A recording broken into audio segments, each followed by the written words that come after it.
Khalil. Sorry.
Sharmiradi, can you hear me?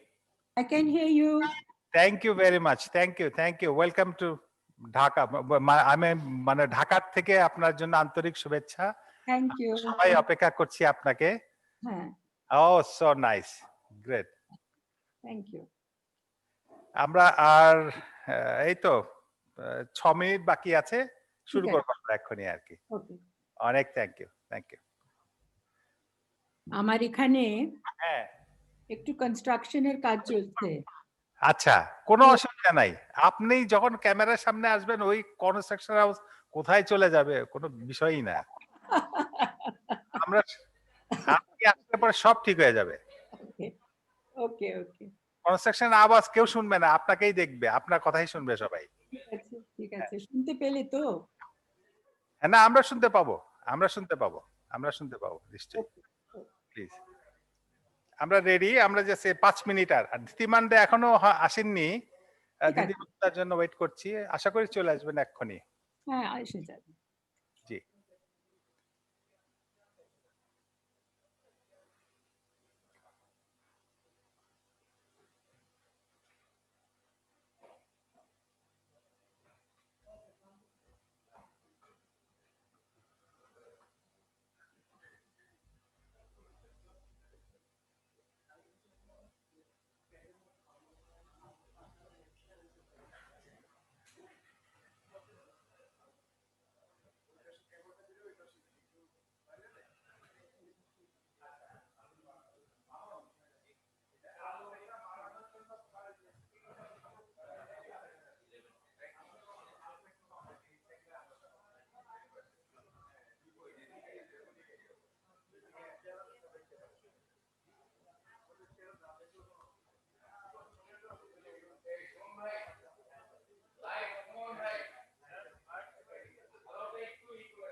Light পরে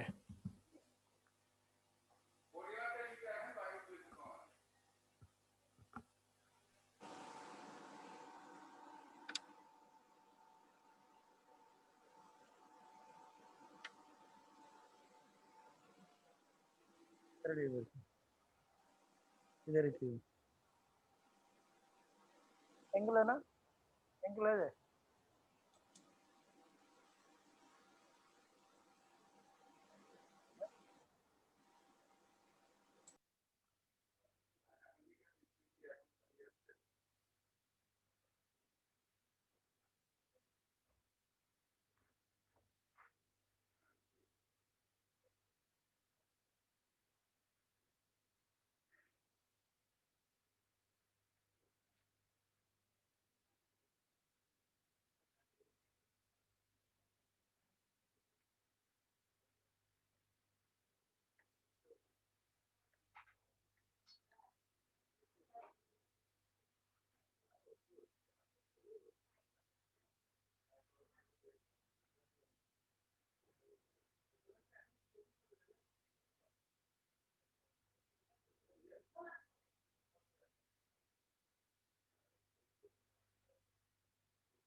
Uh,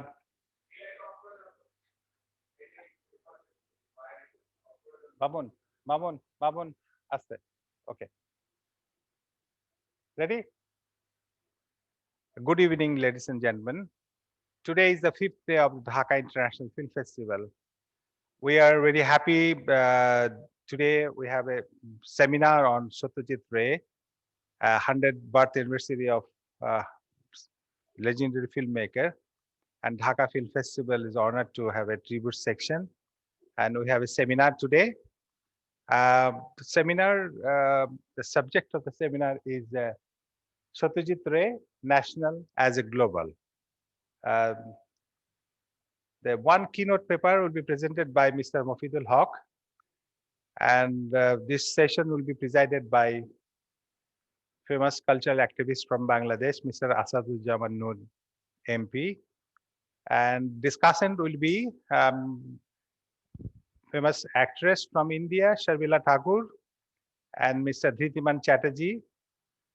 Also, we have two distinguished speakers from Bangladesh, Honorable Justice Refat Ahmed, Bangladesh Supreme Court, and a film critic, Mr. Mainuddin Khaled.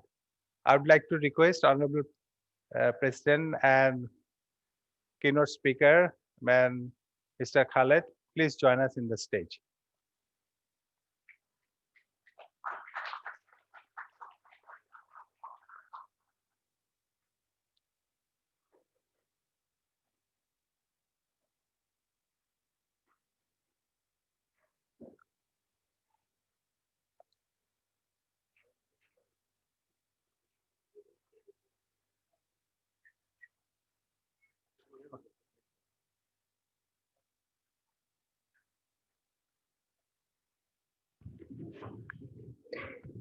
And we can see Justice Refat Ahmed and Sharmila Thakur, both are here. And very good welcome. Now I'd like to request Mr. Mofidul Haq to present his keynote paper, then followed by the discussion. Thank you.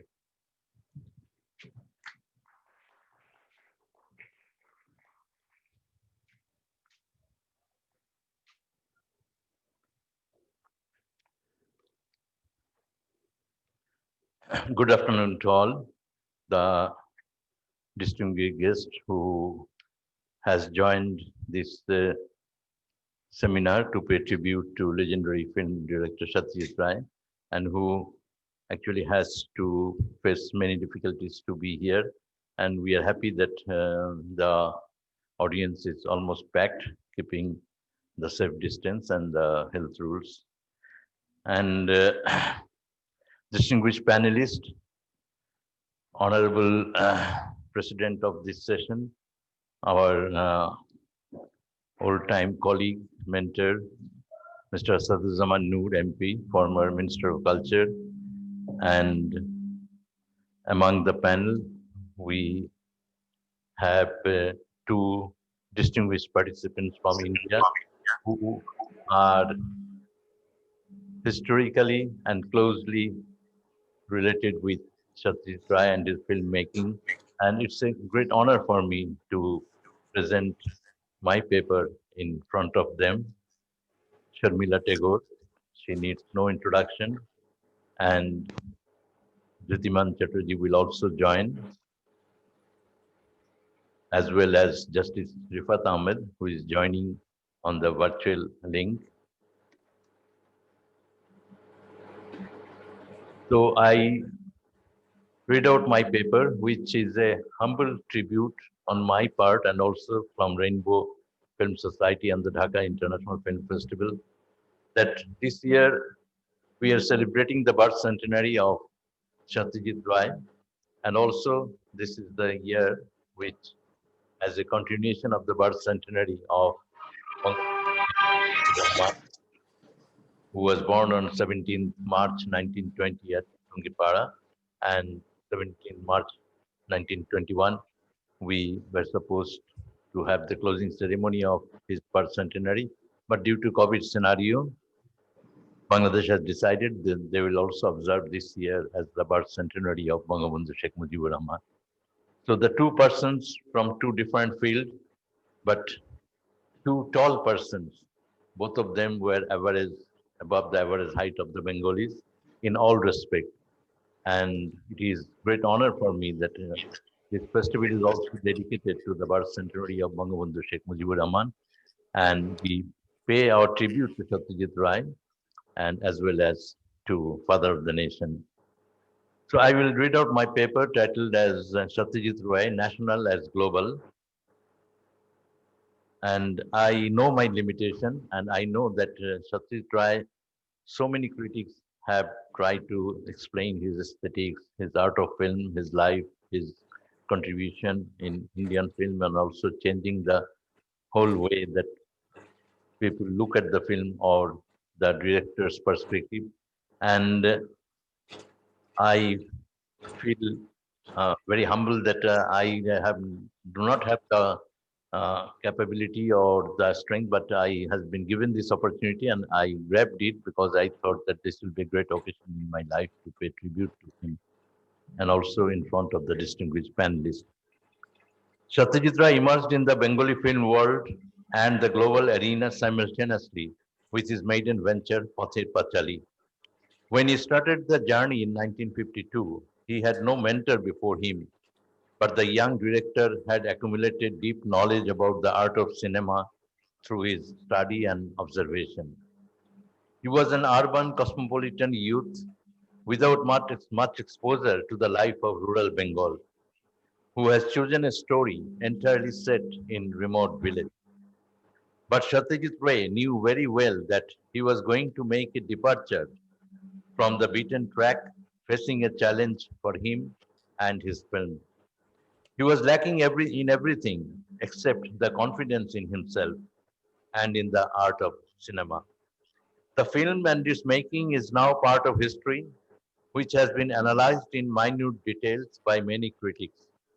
We know many episodes from the making of Pather Pachali, including the out-of-the-way support he got from the West Bengal government. That was an exceptional act when state support for films could not be thought of. The Chief Minister of West Bengal, Bidhan Chandra Rai, took the initiative, and the anecdote is well known as the administration was at a loss to determine from which ministry the fund for the film will be disbursed. Ultimately, the fund was provided from the Roads and Highways Department, and the title of the film was Songs of the Road. I have referred to the incident because this has a relevance in my life as a young boy getting first exposure to the art of film. Looking back, I fondly remember the evening when my father took me and my brothers to Polton Maidan to watch the movie Pather Pachali, the electrifying exposure that can never be forgotten. I wonder at my luck that I have watched Pather Pachali as a boy at an open field, not inside a cinema hall. Now I understand why we got the opportunity to view the film sitting on the grass.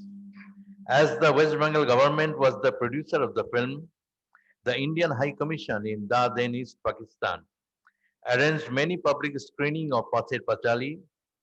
Such screening was held at other places of Bangladesh like in Chittagong and in Rajshahi. Nobody has made any study on the impact of Pather Pachali on the audience, but it can be said that in East Bengal, this acquired a special significance through various public screening in many places.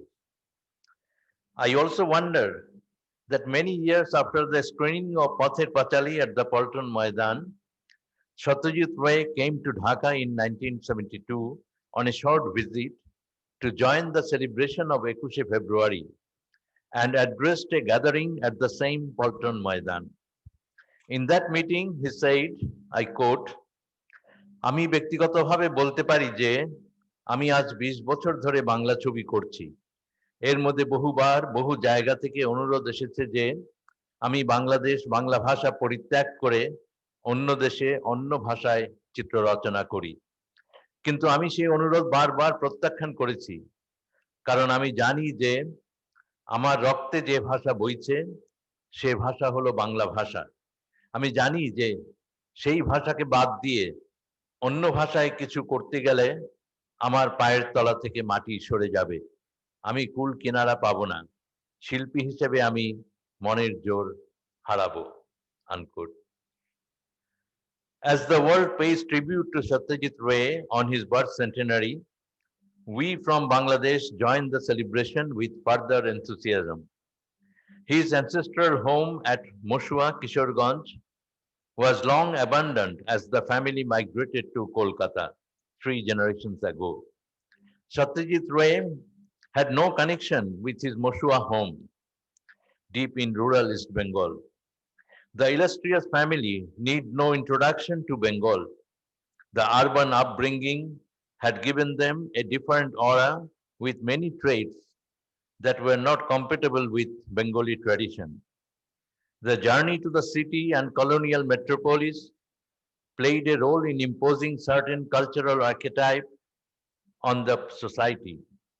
The village gradually faded from the collective memory of urban people, but village was never dead. It appeared and reappeared in the social psyche and reflected in the films either as an idyllic abode or as rural-urban conflict where rural values always won. These were sentimental, shallow portrayal of reality which gained box office successes as the audience was mostly based on cities and towns where they have migrated with a hope to return to their village. That hope could not be fulfilled, and cinema provided them an alternative to fulfill the dream. One of the great exponents of cultural studies, Ashish Nandi, rightly said that Satyajit Ray's village is the cinema's first Indian village. He further wrote, quote, Pather Pachali, many claim, is the greatest film ever made on village India. More than one critic has claimed that for the world of cinema today, the Indian village is Ray's village, unquote. It came as a surprise, if not a shock, to many that the great artistic rendition of rural Bengal has been made by a director with no practical experience of village life. It is important to look for the answer, to understand how Ray has transcended the rural-urban dichotomy and made such powerful portrayal of village life. Satyajit Ray was preparing to play this role all through his early life, whereas his upbringing gave a different message. He was educated in elite public school in an urban setup that was far from the village. Bengali literary tradition was in the family. At the same time, he made deep plunge into English writings. His passion was music. Here also Western classical music engulfed him more. Most importantly, he was attracted by films, which at that time was mostly Hollywood movies. We know very well how deeply he watched the American movies. One of his early memory of film was Douglas Fairbanks in The Thief of Baghdad. He was fascinated by the American film directors Henry Ford, Franz Capra, John Huston, William Wyler, and Billy Wilder. After finishing his elite schooling, Satyajit Ray went to Shanti Niketan to study art, the Vishwabharati of Rabindranath Tagore, the abode of the world. At Shanti Niketan, the East meets the West, and for the young Ray, this might be the occasion when the West in him encountered the East. There, among the other art forms, the students had to learn Chinese calligraphy. Satyajit Ray remembered what his teacher Nandalal Bose told him in the class, quote, draw a tree, but not in Western fashion, not from top upwards, downwards. A tree grows up, not down. The strokes must be from the base upwards, unquote. Ray got the message of his life. He wrote later, quote, this was basic, this reverence for life, for organic growth. While you paint, each stroke of brush, each movement of finger, of wrist, of elbow, contemplates and celebrates this growth. And not just that, live and grow. Everything that comprises perceptible reality is observed, felt, analyzed, and reduced to its basic form, basic texture, basic rhythm. Unquote. While reading the observation on aesthetics of painting made by Satyajit Ray, one feel the presence of a film director in the narrative. Then Ray made the statement of his own aesthetics and wrote, quote, "Yet this convention is no straitjacket, for it has as its basis not mathematics but man," unquote. He wrote man with a capital M. Shantiniketan, surrounded by Santal villages all around, also provided Satyajit Ray his exposure to the rural life. His occasional forays into surrounding villages gave him glimpses of the other life. Coming back to Kolkata, he joined a British advertising firm, established the Calcutta Film Society, and soon after went to England for a 9-month-long in-house training. Within 3 days after his arrival in London, he saw Bicycle Thieves, which made a lasting impact in his mind. He spent most of his time in the movie houses. On his return to Kolkata, he quitted the advertising job and ventured into filmmaking. The rest is history. Satyajit Ray was rooted in Bengal and was universal right from the beginning. Whatever initial problem of unfamiliarity he had with the rural life or Indian music were not only been addressed, on the other hand, he established masterly control over those.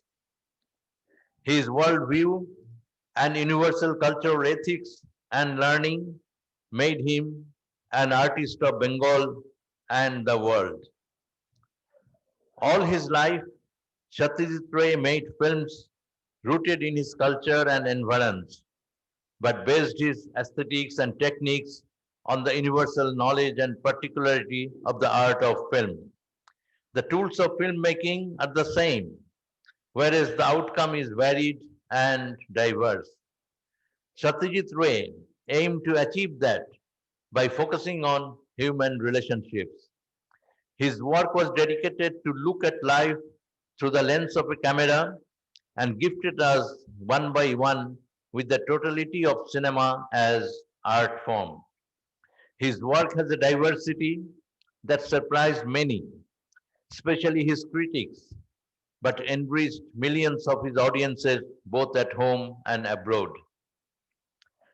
Not to make fetish of anything was the motto he cherished most.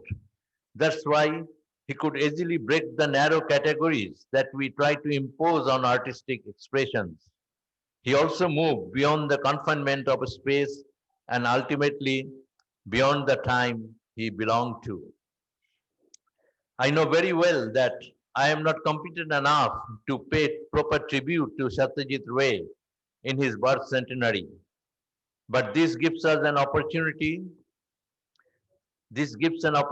to us, especially in Bangladesh, in the year when we are celebrating 50th anniversary of our independence, pay homage to him for his support to our liberation struggle.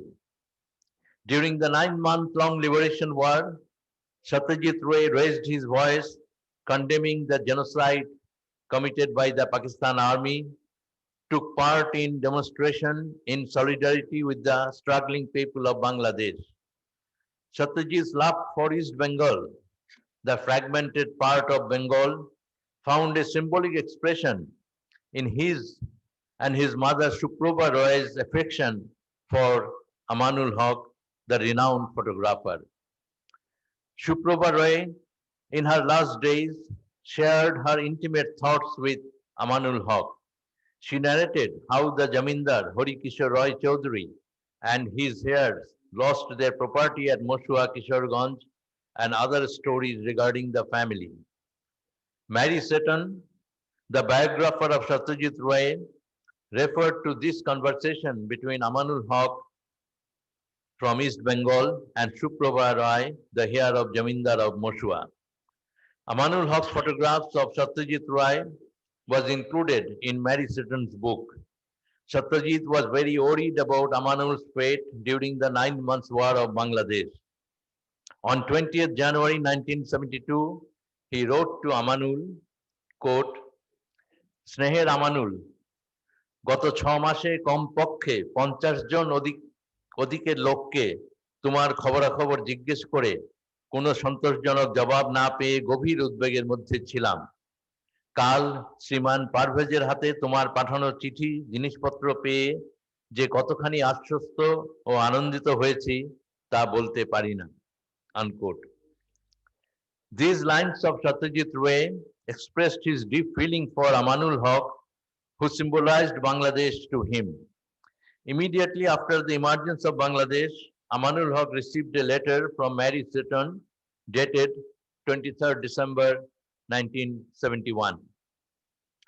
She was also worried about Amanul and wrote in a similar manner, I quote, "I have worried and worried about whether or not you were safe and did not know exactly what to do as to how to find out." Unquote. She worked as honorary secretary of a relief fund for Bangladesh in UK and informed Amanul that the committee has some fund left in their hand. She wrote, quote, "The committee is interested to try to help the girls who were raped and who now have unwanted children." Unquote. We celebrate the birth centenary of Satyajit Ray as an icon of Bengal culture, as well as great master of world cinema, who was a great friend of our liberation struggle. The birth centenary of Satyajit Ray, along with 50th anniversary of independence of Bangladesh, gives us greater joy and adds new dimension to both the celebration. We will raise our voice to sing Joy Satyajit along with Joy Bangla. Thank you all.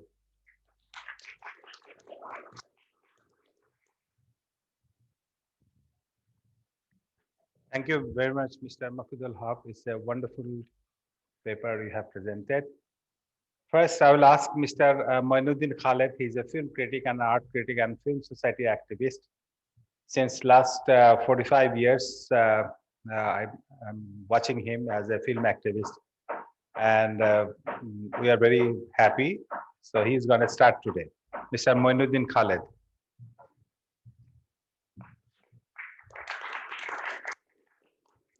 Very good evening to all film lovers audience. In my left side, sitting the key person of the festival, Ahmad Mustafa Jamal. Shahan is his nickname. In his name, he is known to the cultural activist and film society movement activist. And Asadujaman Noor, former culture minister and cultural activist. Mafidul Haq, cultural activist and Liberation War Museums trustee. And we are connected 3 persons, Justice Rifat Ahmed and 2 compatriots of Satyajit Ray's artistic journey, Sharmila Thakur and Ritiman Chattopadhyay. And first of all, I pay my respect to our father of nation, Bangabandhu Sheikh Mujibur Rahman, and I pay homage also to Satyajit Ray, whose birth centenary we are celebrating from this festival organized by Rainbow Film Society. We have just learned about some facts and some observation of keynote papers written by Mafidul Haq. I will pinpoint some more information and go for a detail.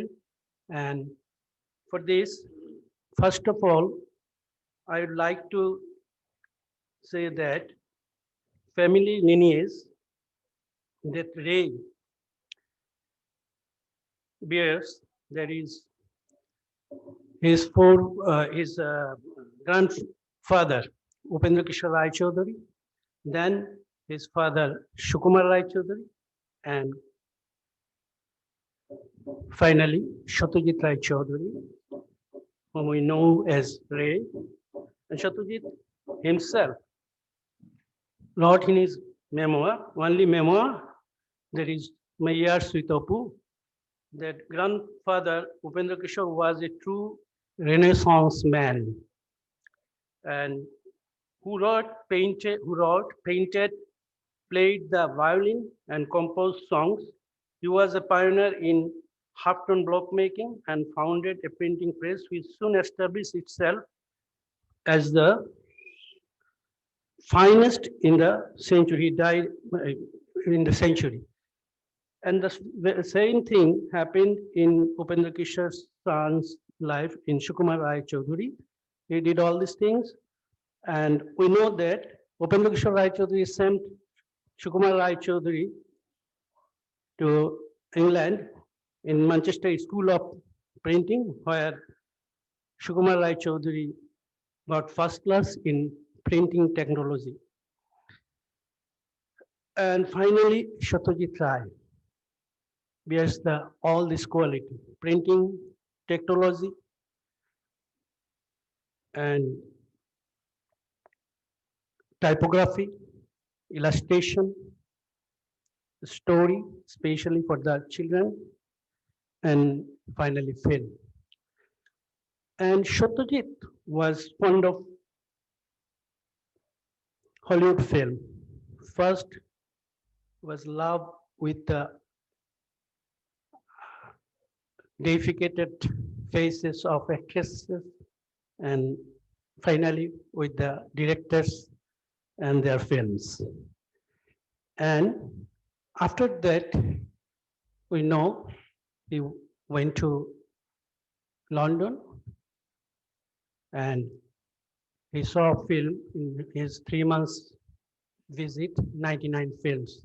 And one film moved him so much that he learned from there, without professionals, without studio light, we can make film. That is already mentioned in Mafidul Haq's paper, that Bicycle Tips of Jessica. And why Satyajit Rai, being a citizen of British capital, British Emperor's capital, Calcutta, moved to village of Bengal? We have got some information from this paper, but I would like to add more. Because first of all, Satyajit was not satisfied with his early education. Finally, Suprabha Devi, his mother, sent him to Shantiniketan. In Shantiniketan, he experienced the village life. That started in Pathir Pachali and lasted till his death in his last work, that is Agantuk. And Satyajit wrote his experience about Shautal's life in his memoirs when he was studying in Shantiniketan, and he did his final film where Shautals played a major role with their values in his film. It is very important. I find this, it's my observation that he started. And second thing that must be enunciated, that is Renoir. Jean Renoir came to Calcutta. We all know the fact. And Renoir advised Satyajit Ray. What advice?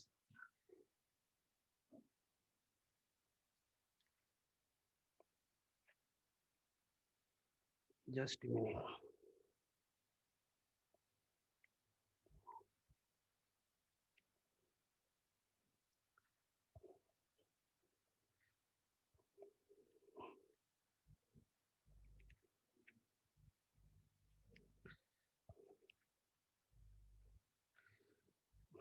Renoir said to Satyajit, advised Satyajit,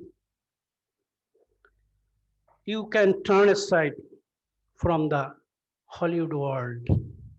Just one line I uttered. And another sentence in this memoir that as I drove through countryside with Renoir and my eyes opened the village life. Two major points. One from Shantiniketan, another meeting Renoir and going to the location, village, earning village experience in Satyajit life. And lineage, family lineage, that is with the illustration, with the image and music and sound. We know Satyajit was very much fond of Western music, and in their family, his members has inborn quality to sing songs, especially Tagore songs. And Western songs and Tagore songs, both the genre, played a major role in his film. It is should be mentioned, and recently there is a sketchbook of Pather Pacheli published, and there is thousands illustrations there, where we can see that Satyajit visualizes Pather Pacheli before filming it in his notebook, sketchbook. It is very important that visualization is important. What Satyajit get from his grandfather and father, that is fairy tale, that played a very important role, and the folk life. We know that in Bangladesh, without knowing folk life, in borders and without knowing folk wisdom, we cannot feel or explain civilization of Bengal. The Bengalness, how Satyajit endorses, it comes not only from Shantiniketan's staying on meeting Renoir, it also comes from the fairy tale that was written by his grandfather, Upendra Kishore Rai Chaudhary, and lyrics and other nonsense rhymes written by his father, Sukumar Rai Chaudhary. All these things played in the psyche of Ray. We can easily distinguish when we see films. How Satyajit observed the folk life of Bengal? We can here, I would like to mention it because in the third part of trilogy, when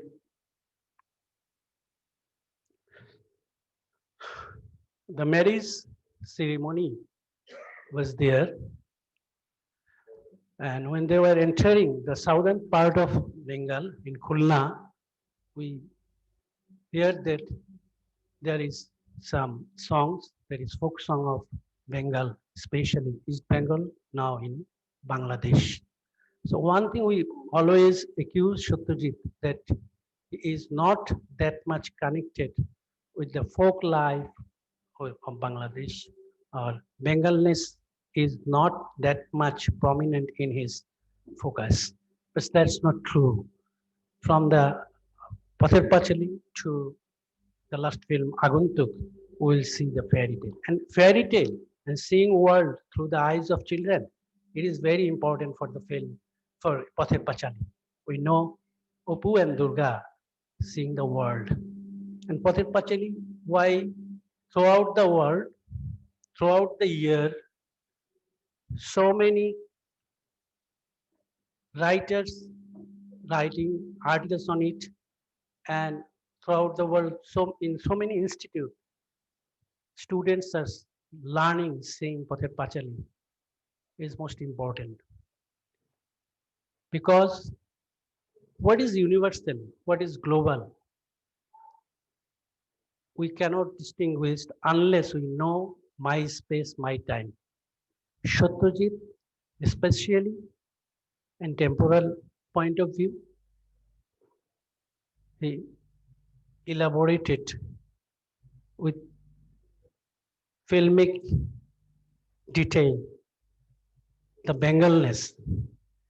This Bengalness is not found before Satyajit Ray in any film of Bangladesh or India.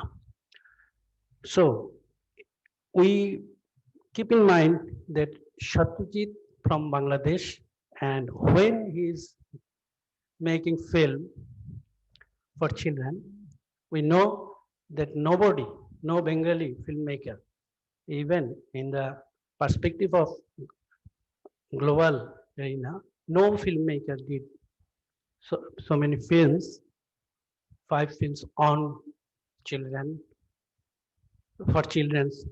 And Satyajit, in his Gopika in Bhagavine, the Gopi and Bagha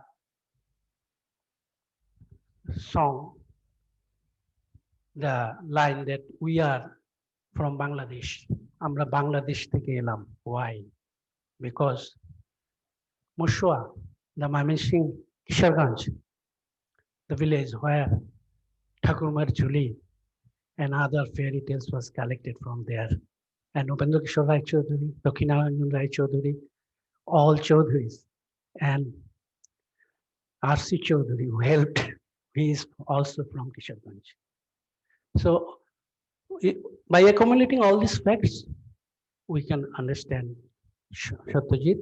And one thing I would like to say about music, that what we have earned in Pather Pachali, we see in Pather Pachali, is very important in terms of music and sound.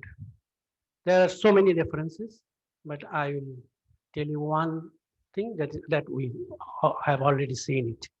The second letter when Sarvajaya got from her husband Harihar, and was reading the letter and coming in front of light, from dark to light his face, and finally dissolved. Sarvajaya's face become a pond where insects are moving and music. This very thing was never seen in Indian cinema, because the relief and pleasure what Sarvajaya got after his poverty-stricken life, that cannot be measured by known image, only music, and the insects are as if insects are writing notation of that music that translated the mind of Sarvajaya. And from in this sequence, we did not hear any dialogue, and same thing we observe in the after the death of Durga, when Huriyar come back. We only hear sound of nature and nothing, and a big silence finally burst down when Sarvajaya, when Huriyar showed Sarvajaya the shari of Durga, and the shari, the very important attire of Bengali woman. At that point, Sarvajaya could not stop crying. Before before showing demonstration of other elements, but when shari come, and Sarvajaya took it and break down. This is very important. The one shari is the important thing here. not other thing, not even the image of icon, Durga, Chandi or Durga, something like this. And here also, we see that a sound muffled voice of Harihar only, Durga. So why this muffled voice who say to do these things? No doubt, this is Satyajit Ray. And in terms of, I must say, Munshi Gupta's directions when the Major Thakurun entered, spreading out the long vertical sharis and said, "Where is Durga?" She stolen a necklace of pearl or something. And here, we in every episode, in every second, we see Satyajit is very much careful about character movements, how it will be more intensive, how it will be more natural. We know so many stories about Kashban, etc., etc. So, why this detail was necessary to make picture Pathet Pachali? Because Bengalness remains in details. That details never portrayed in cinema or in film. So we have to look again to Satyajit Sen from the anthropological aspects. Why? Because how the family bondage that is very much oriental. Opu is going to his mother and just touching mother's arms, and Sarboja understood that he is hungry. Sarboja is cutting fish, preparing food, how his gesture and postures, all these things remind us of Bengali culture from the point of view of physical anthropology. That is important. And I will not go far. One more point, I think. There is a poverty student family. They are suffering a lot, life in stake almost. And there are close-ups. We know that Satyajit means close-up and human face. I think no other painter has portrayed as Satyajit did in portraiture. In portraiture, Satyajit is a master portrait artist. Another thing that Satyajit focused in which thing? Durga stolen fruits and in the Thakurum looking at the fruit because it's very coveted for Durga and as well as in the Thakurum. And on full plate of white rice, better to say bhat, in the focus. And the fish that Durga showed her mother Sarvojaya, Ma, look. And how the fish was presented, how the rice was presented. If we think, analyze, and if we think about this thing, we understand that how minutely Satyajit observed, and he is an excavator of Bengalese in his film. I'd like to say like this. Thanking you all.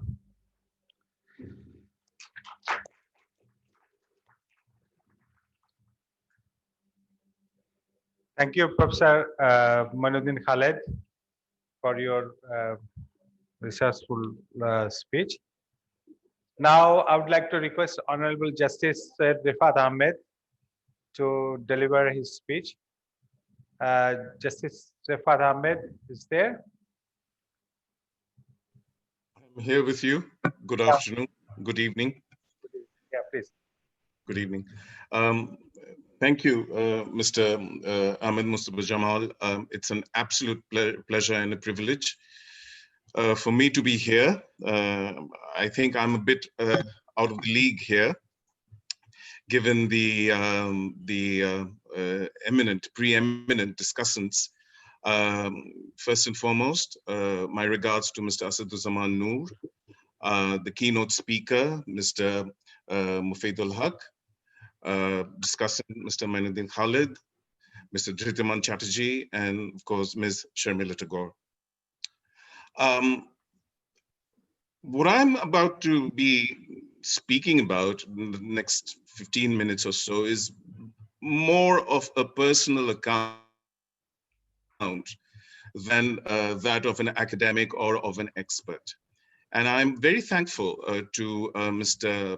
Haq in particular, that his keynote presentation bore reference to Mr. Amanul Haq, the celebrated photographer, and Ekushe Podok Bodi, and who, if we confine ourselves to this part of Bengal, to Bangladesh, who I think brought out the most definitive biography and a collection of photographs that he had himself taken. And that book was published under the title Prashango Satyajit, Chobi o Kotha Amanul Haq, and it was published by, I think, Shaityo Prakash, that's correct, in July 2010. And it is in that book that I also find recorded that celebrated a speech of Satyajit Ray's that was delivered in February 1972. The first thing that struck me about that speech was how intrigued this celebrated director was. And he expressed that in very clear terms towards the end of his speech, and said that, he was really intrigued by the reception that one of his films, his 1963 production, Mohanagar, the big city, had received here in East Pakistan during a screening of course, in pre-1971 East Bengal. And he was very keen to know more about the sensibilities of the East Bengali audience, as it were, with which he appeared not to be too familiar. And, I'm not surprised that, that was the case. My exposure to Ray's work as a teenager began in the post-1971 era.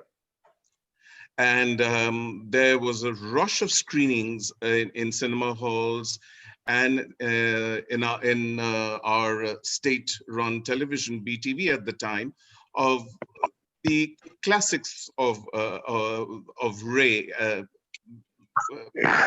the Opu Charulata, Gopi Gain Bagapain, Teen Konna, they were repeatedly being screened and shown.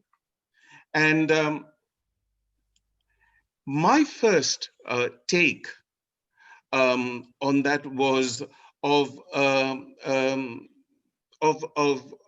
exposure to a kind of filmmaking and a perception of Bengal that was, I hate to use that word, but somewhat unknown or alien to me. It was the other Bengal. It was the other Bengal.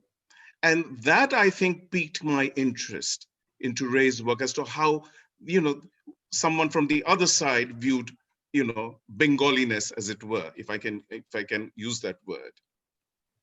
But years later, there was a retrospective, quite on the lines that a retrospective has been organized by the film festival here in Dhaka this year. There was a comprehensive retrospective of Ray's work organized by the Oxford Film Society during my student days. And that is where I really, at that point in time, I could say that I could relate as on several levels to what Ray was trying to say through his works. This was in the this was in the early 1980s, and by that date, of course, Ghore Baire, how the home in the world had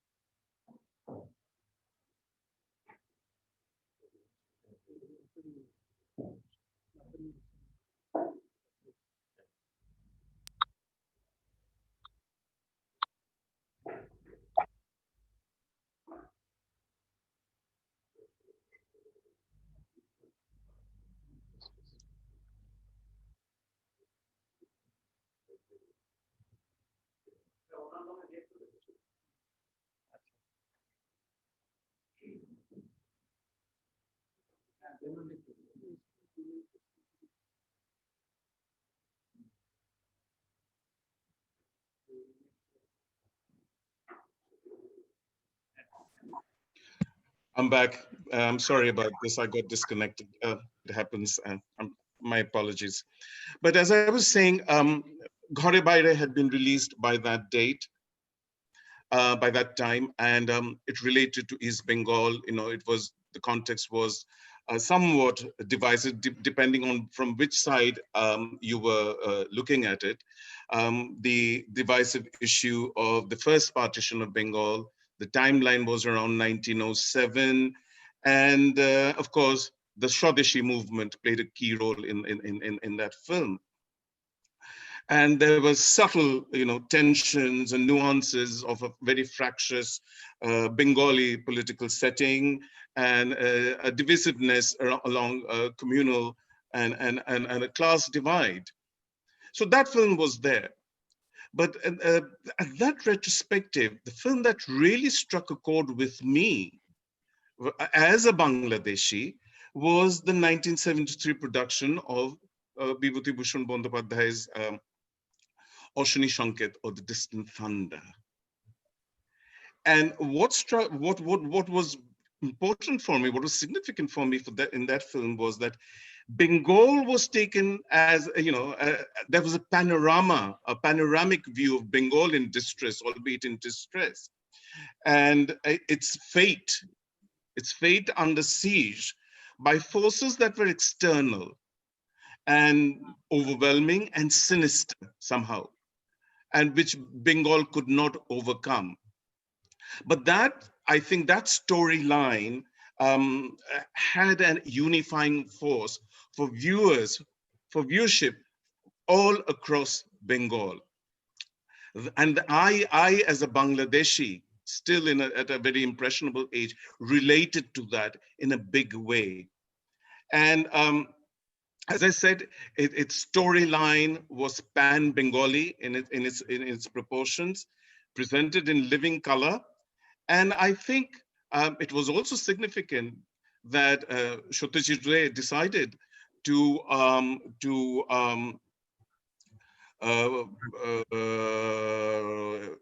draw on the talent pool that Bangladesh could offer at that time, and selected Farida Akhtar Babita, a Bangladeshi actor, to play the key role of Onongo Bo.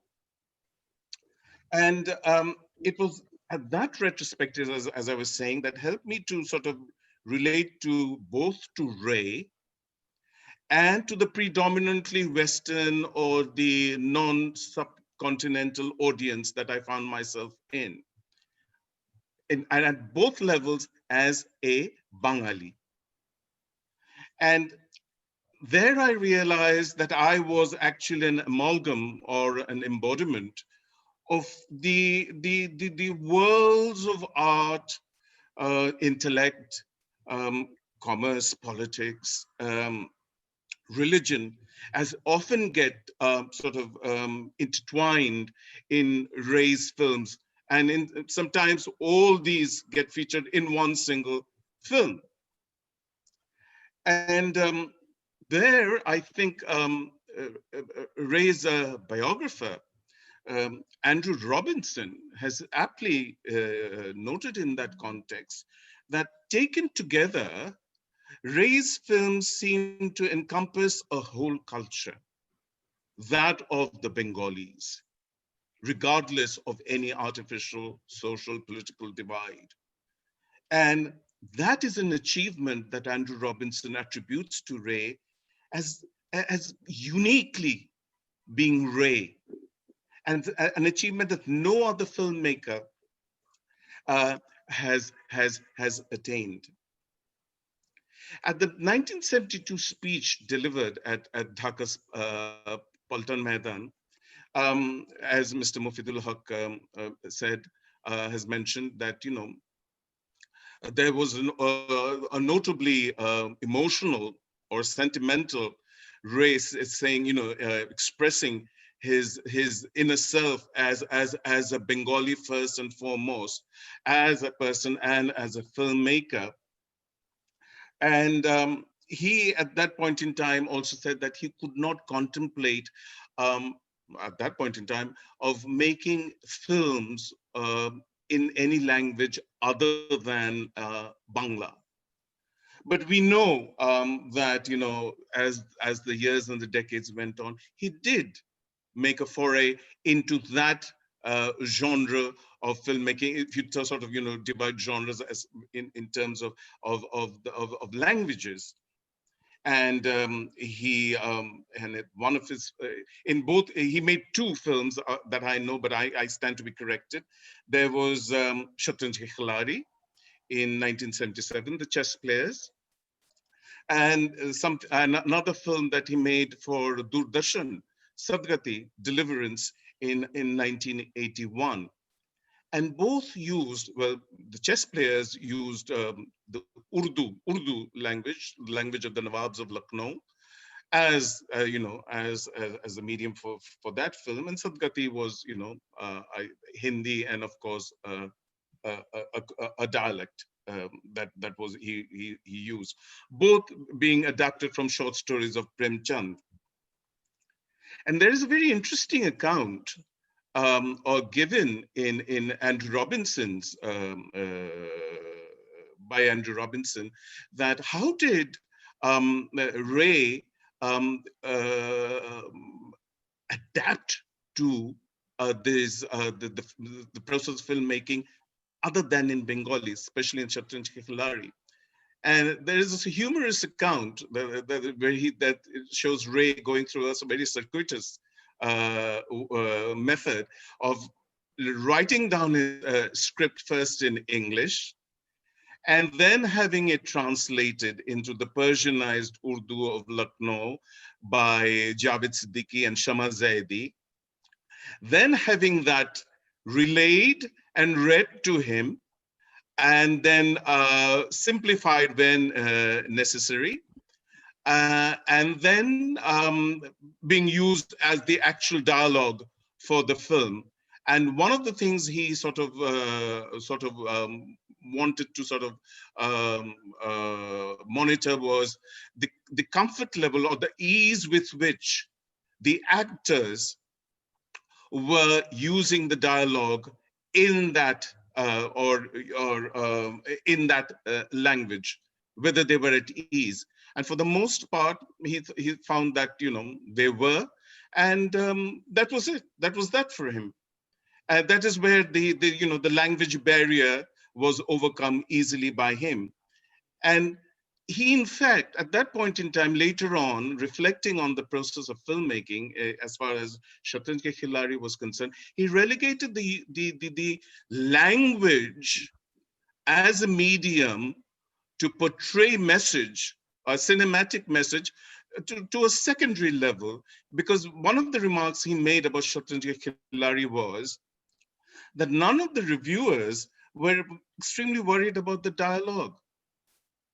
There were other matters, there were other facets to that film that reviewers took account of other than the language. So he had transcended that language barrier very easily after, with Shatranj Ke Khiladi, and then of course he went on to make Sadgati. And I think, and this is a very personal take, that at the end of the day, and I stand to be corrected by, of course, Mr. Chatterjee and Mr. Gore, that he was concerned more with cultural nuances and sensibilities. And in that regard, he brought to the process of filmmaking and the understanding of his films and the dissection of the deconstruction of his films from an East-West duality. And he found himself, because Mr. Mufidul Haq and Mr. Mainuddin Khalid have both aptly brought to the fore his antecedents, his training, his academic training, and his, his exposure. He benefited from this dualism of the East-West symbiosis, as it were. And at one point in time, he remarked that in most of my films, what is attempted is, of course, a synthesis. But it can be seen as such only by someone who has his feet in both cultures, i.e. East and West. He continues, someone who will bring to bear on the film's involvement and detachment in equal measure. You can be you can analyze his film subjectively, depending on your own proclivities and sensibilities, cultural and otherwise, or you can look at it from a sense of detachment. He preferred his audience to be an admixture of all these cultural antecedents. And he said that, I want in an audience someone who will see both the wood and the trees. And there was that innovative spirit in Ray that we all marvel at and we all celebrate today, on his birth centenary. And he admitted that. He admitted that this process of innovation taking him from point A to point Z was a journey of exploring some sensibilities and the moral attitudes that inform the exploration of human motives and human behavior. And in short, as he himself declared, humanism. And at the end, distilled from Satyajit Ray's body of work is that ethos of humanism that best defines this particular grandee of world cinema for me. Thank you so very much. Excellent, His Excellency Justice Refat Ahmed. In fact, he has a huge library. He has a lot of collection of paintings, films, stills, posters, and 35mm films, projectors, so many things. He has dedicated his one-flat apartment in Dhanmondi as an archive. So he actually watched movies since his childhood and a very good listener of the music also. We are very happy to see that somebody who has a big interest on film, but he is a profession as a justice. I mean, so I have met one justice in Egypt. He was a film critic and he joined me in a film critic assembly in Italy. That was my experience. So I'm sure he's going to join also in our film society movement or anything. He's a very part of it, of course, but officially maybe after his retirement or I don't know where this time he can join. He can give some lecture among the young students. Anyway, now it's time to listen something, hear something. Our beloved Sharmila Di, Sharmila Thakur, everybody is waiting to hear from you. So you speak, then maybe a lot of questions waiting for you. And after that, Dhitimanda will be speak. But Sharmila Thakur, please.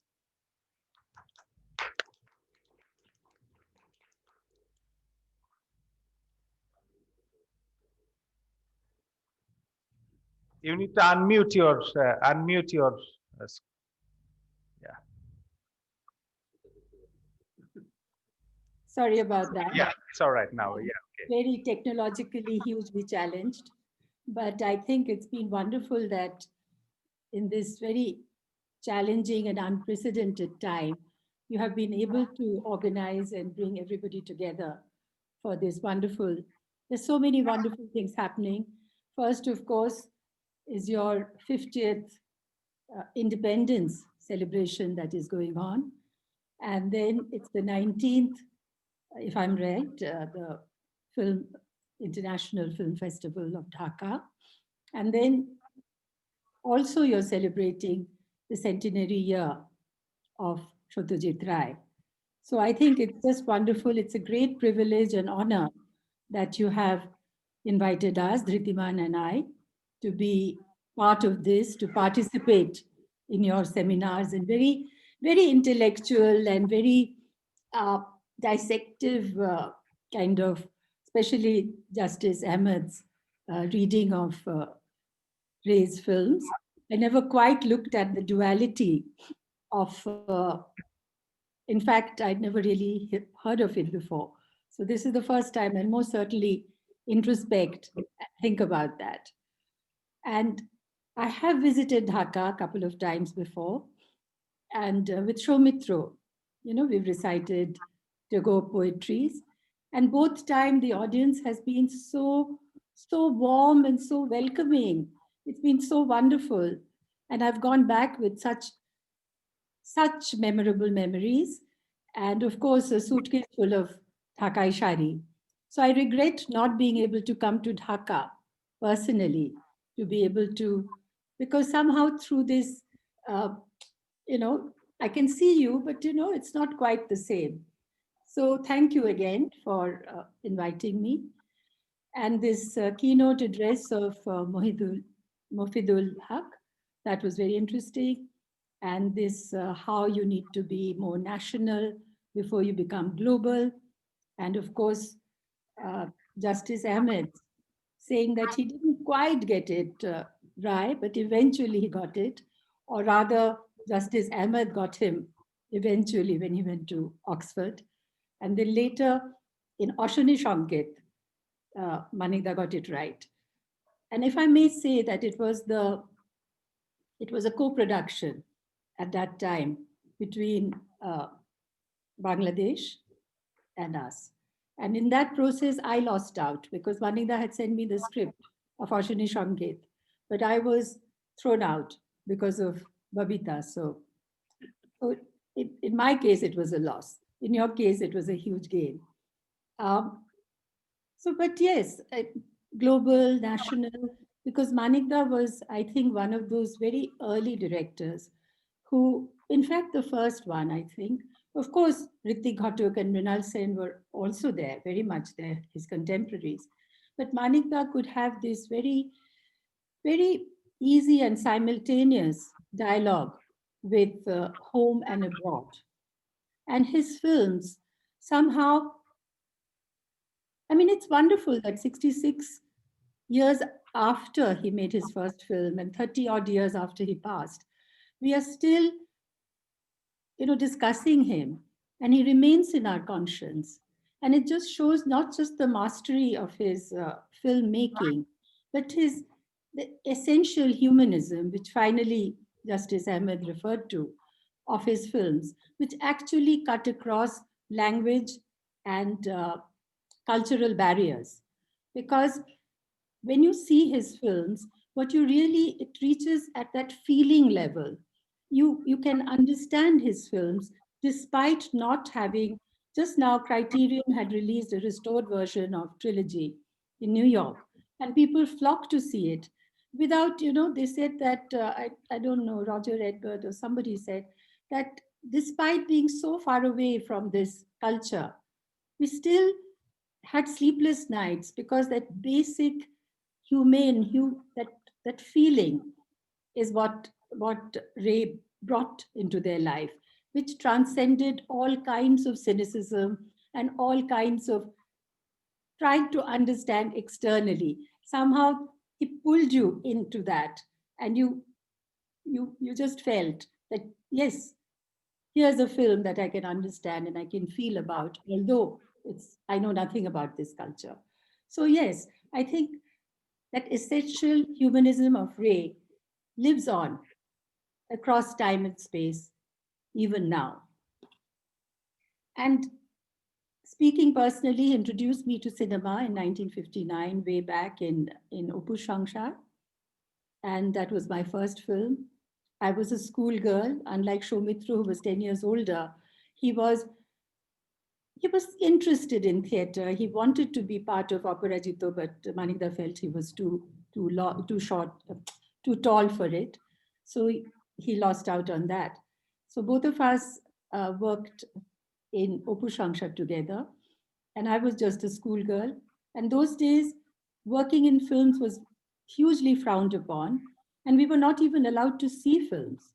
But Manikda saw me somewhere and wanted me to work. And thank God my father agreed.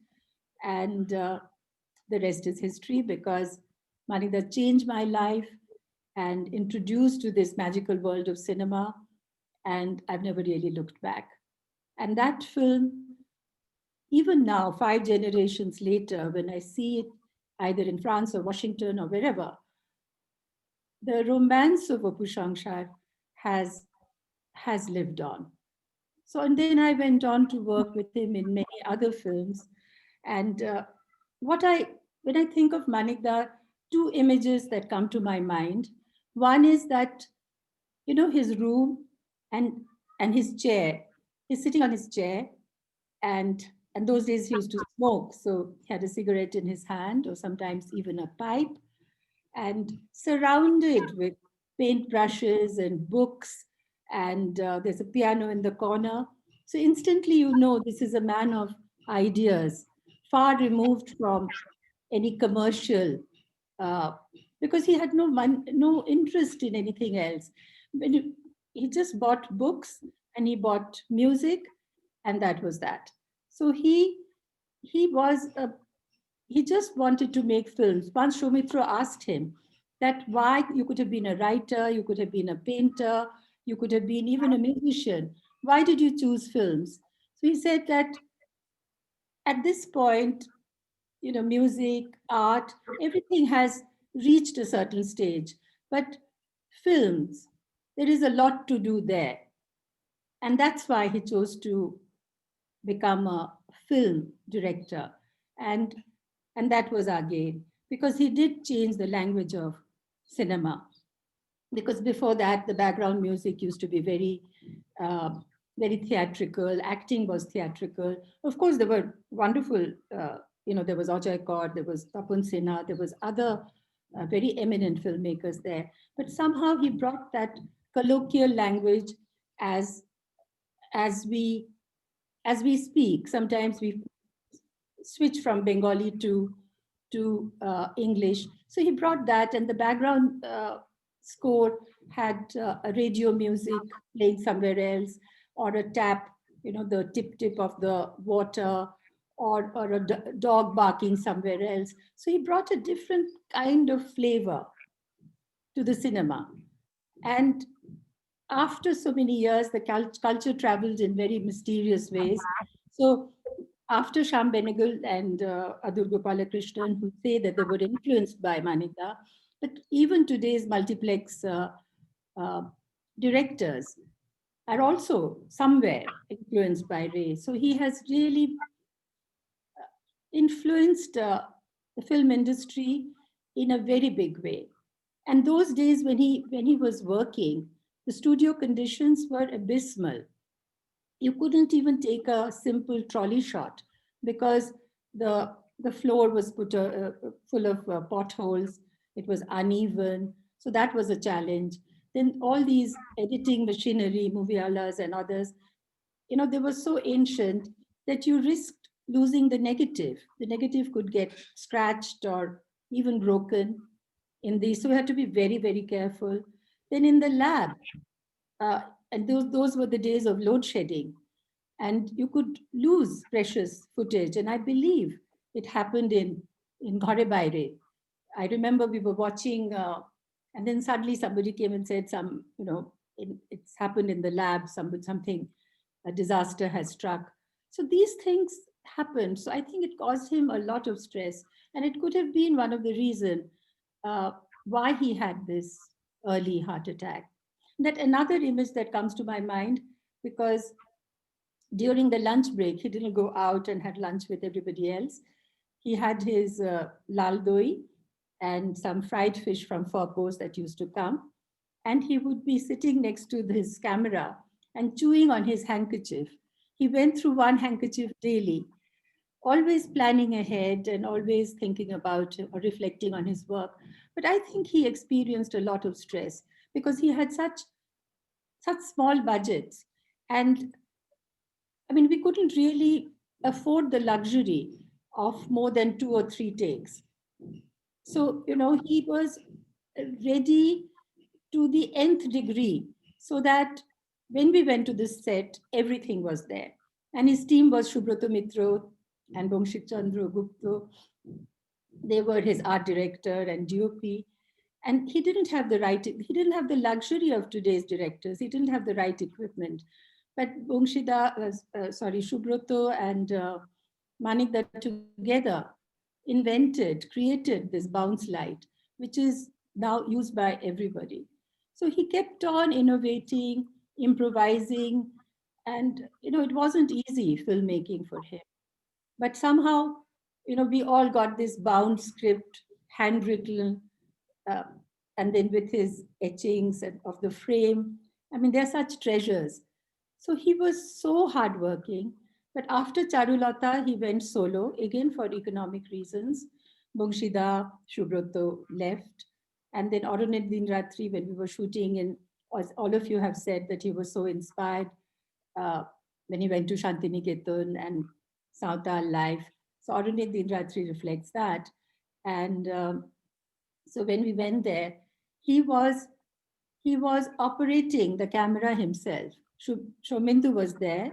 He would just look at it and see the light, read the light meters and all that.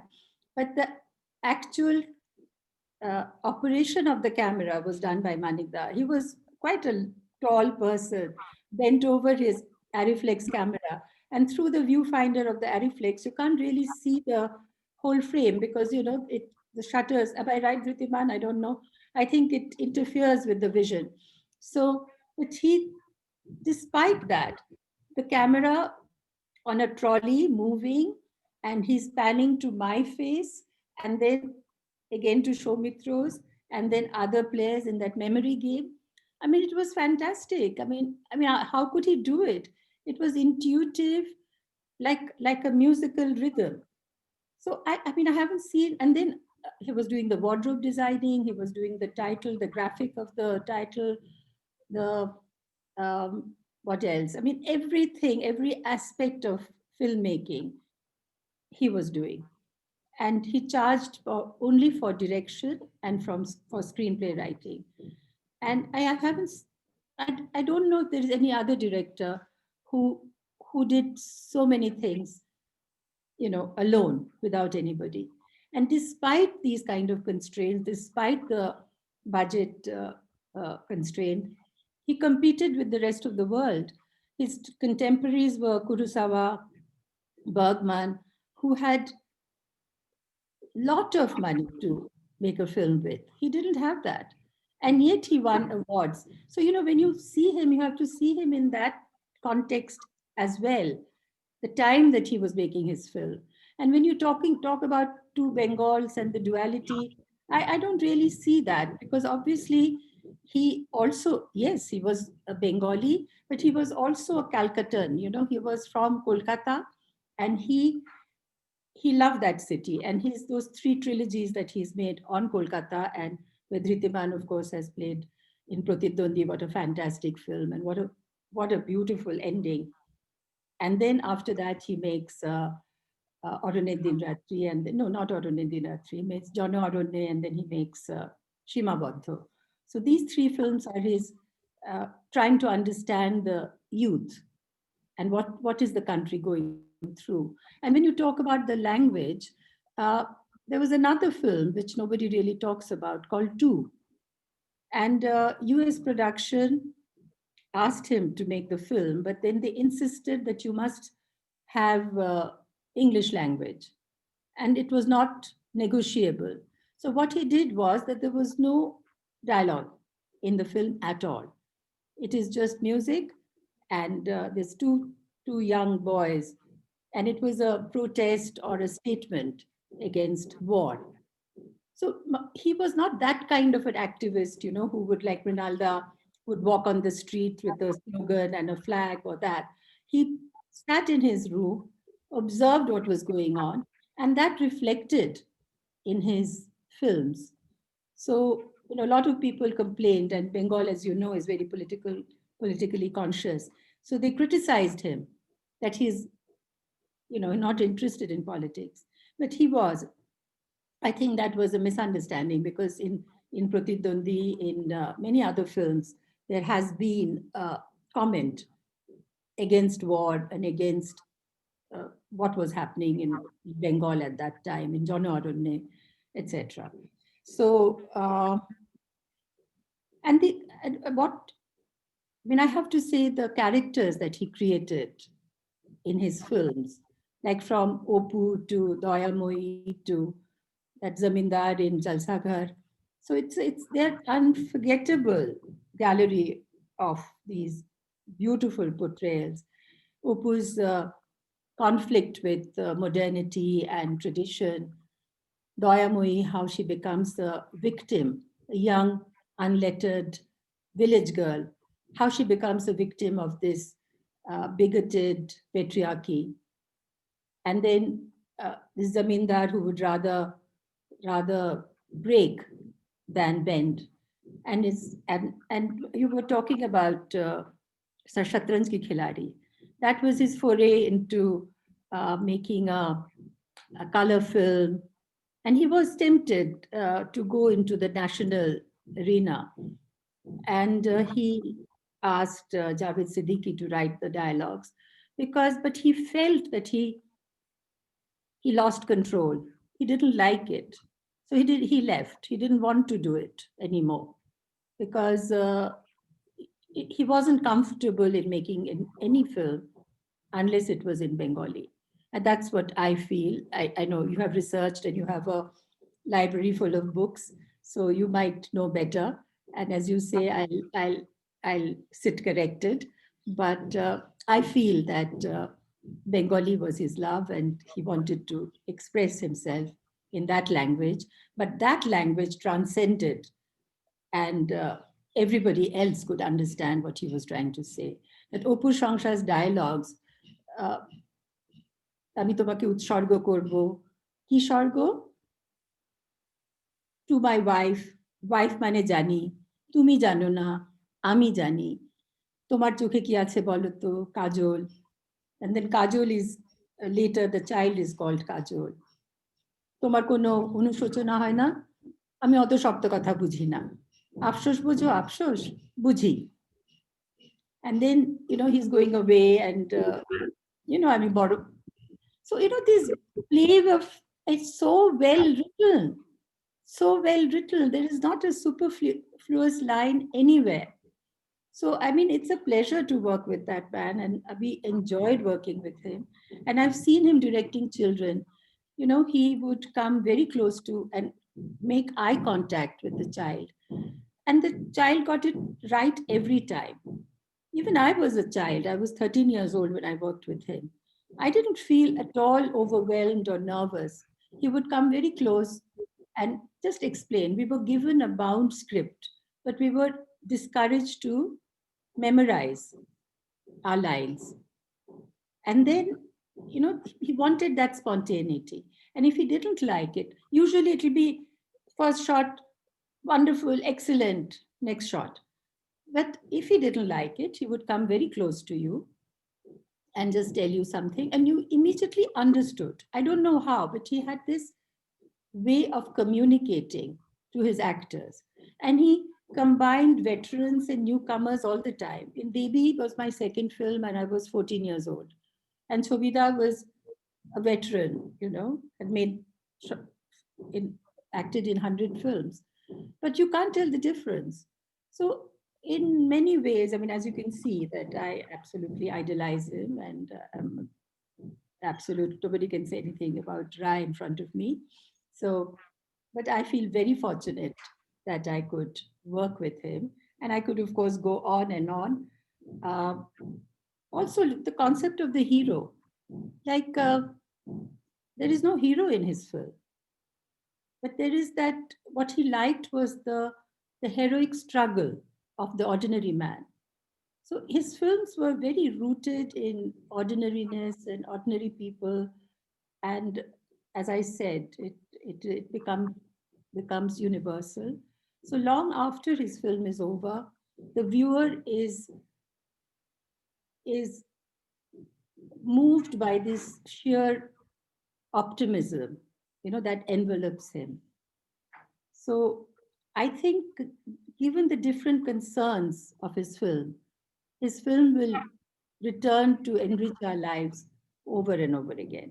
And I thank Dhaka Film Festival for celebrating him, for arranging this very learned discussion around his films, and pointing out we are just his actors. We never really analyzed him this way, but pointing out so many things and making us know more about him. So congratulations, and maybe next time I'll be able to come and visit you personally. Thank you. Thank you very much. I want to take the privilege to ask a few questions, if you don't mind. I'm quite nervous because you people ask very intelligent questions. It's a very simple question. Sometimes people comment that in Ray's films, women are complementary to the men. What is your reaction to this? I think from his very first film, the portrayal of Sarvajaya, for instance, and then later in Mohanagar, of course. I mean, look at the way she does not give up her work because there is her husband doesn't want her to. But she gives up her work in protest when her co-worker is sacked. So, and I have played the conscience in three of, like in Nayok, as well as in Oshuni, as well as in Nayok and Ordinate Din Ratri.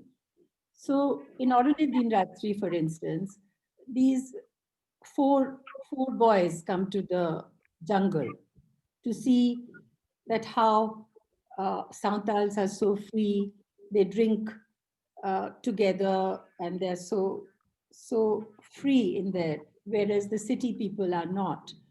And according to Shomitra in an interview, he said these four boys are like nowhere people. They cannot relate to a sunset unless they talk about a Western film. And these two girls are agents of change who come into their life, Kaberidi and I.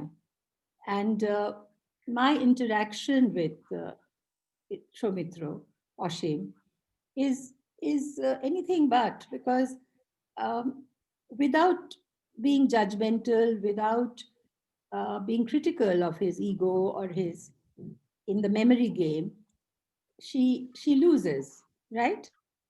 And then later, when he has spent 5 rupees in that fair, she returns that 5 rupees. When he asks her for her telephone number, she writes the telephone number on that 5 rupee note and returns it.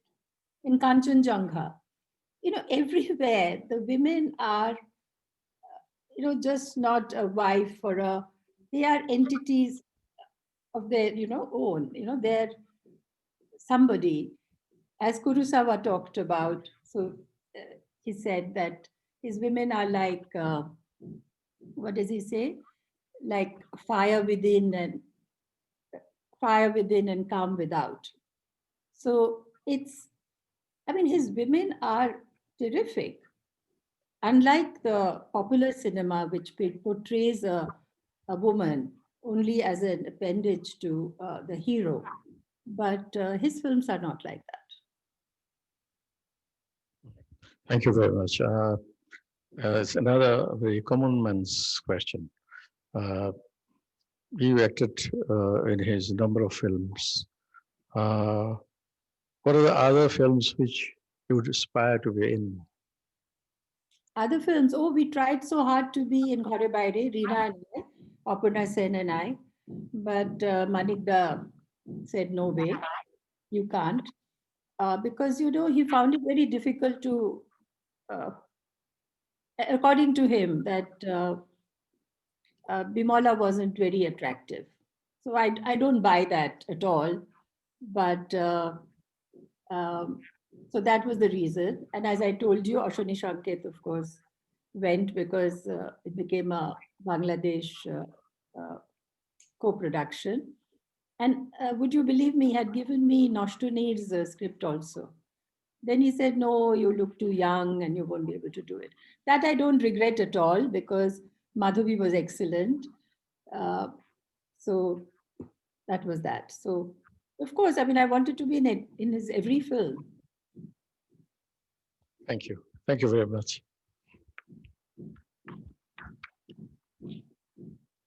অসংখ্য ধন্যবাদ শর্মিলা দি, thank you, excellent. আপনি আমাকে যেভাবে বলেছিলেন, আপনি অনেক ভালো বলেন, এবং আপনি আমাকে বললেন আমি 2-3 মিনিট বলবো, আমাকে প্রশ্ন করো, কিন্তু এখন দেখা যাচ্ছে আপনি যে স্পিচ দিলেন, এরপর আর কিছু জিজ্ঞাসা করার কিছু নাই।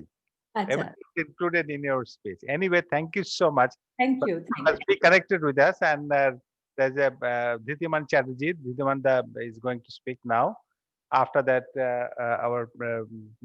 there's maybe 1 or 2 question or we'll take, because there are a lot of people connected from abroad, from London, from Paris, and some other people are also connected. After Dhitiman Chatterjee, we'll open the floor for a few questions. Dhitiman Chatterjee, please.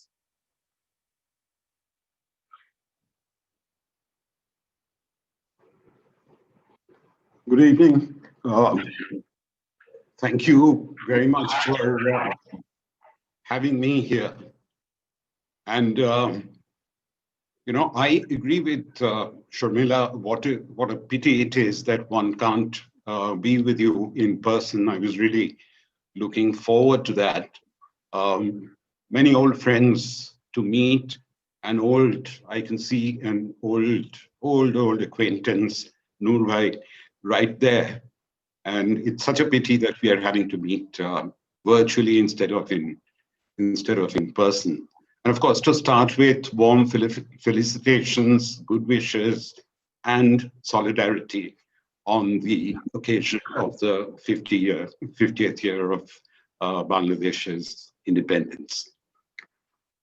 So much has been said already, and said by very eminent people, and analyzed in a very academic kind of way. I'm not an academic, so I think I'll restrict myself, and I promise I will not take very much time.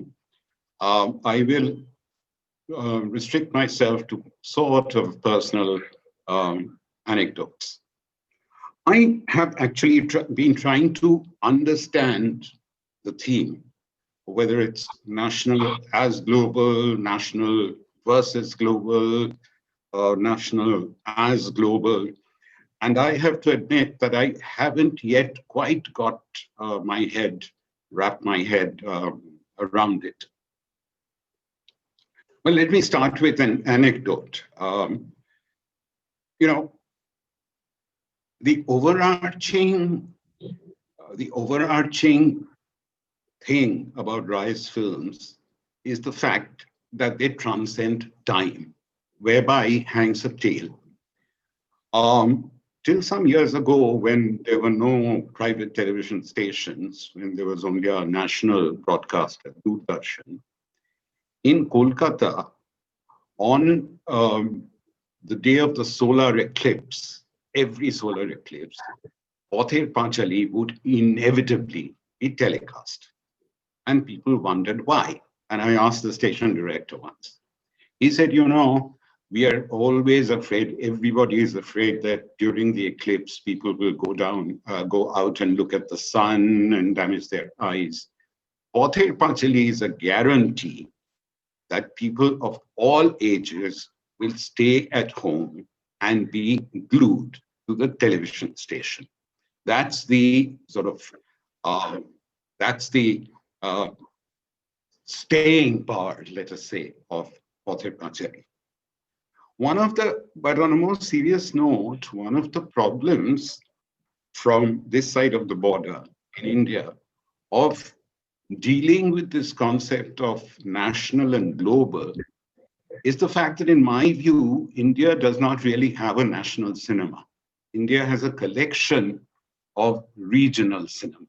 And I, for one, do not consider the Hindi cinema as India's national cinema or India's representative cinema.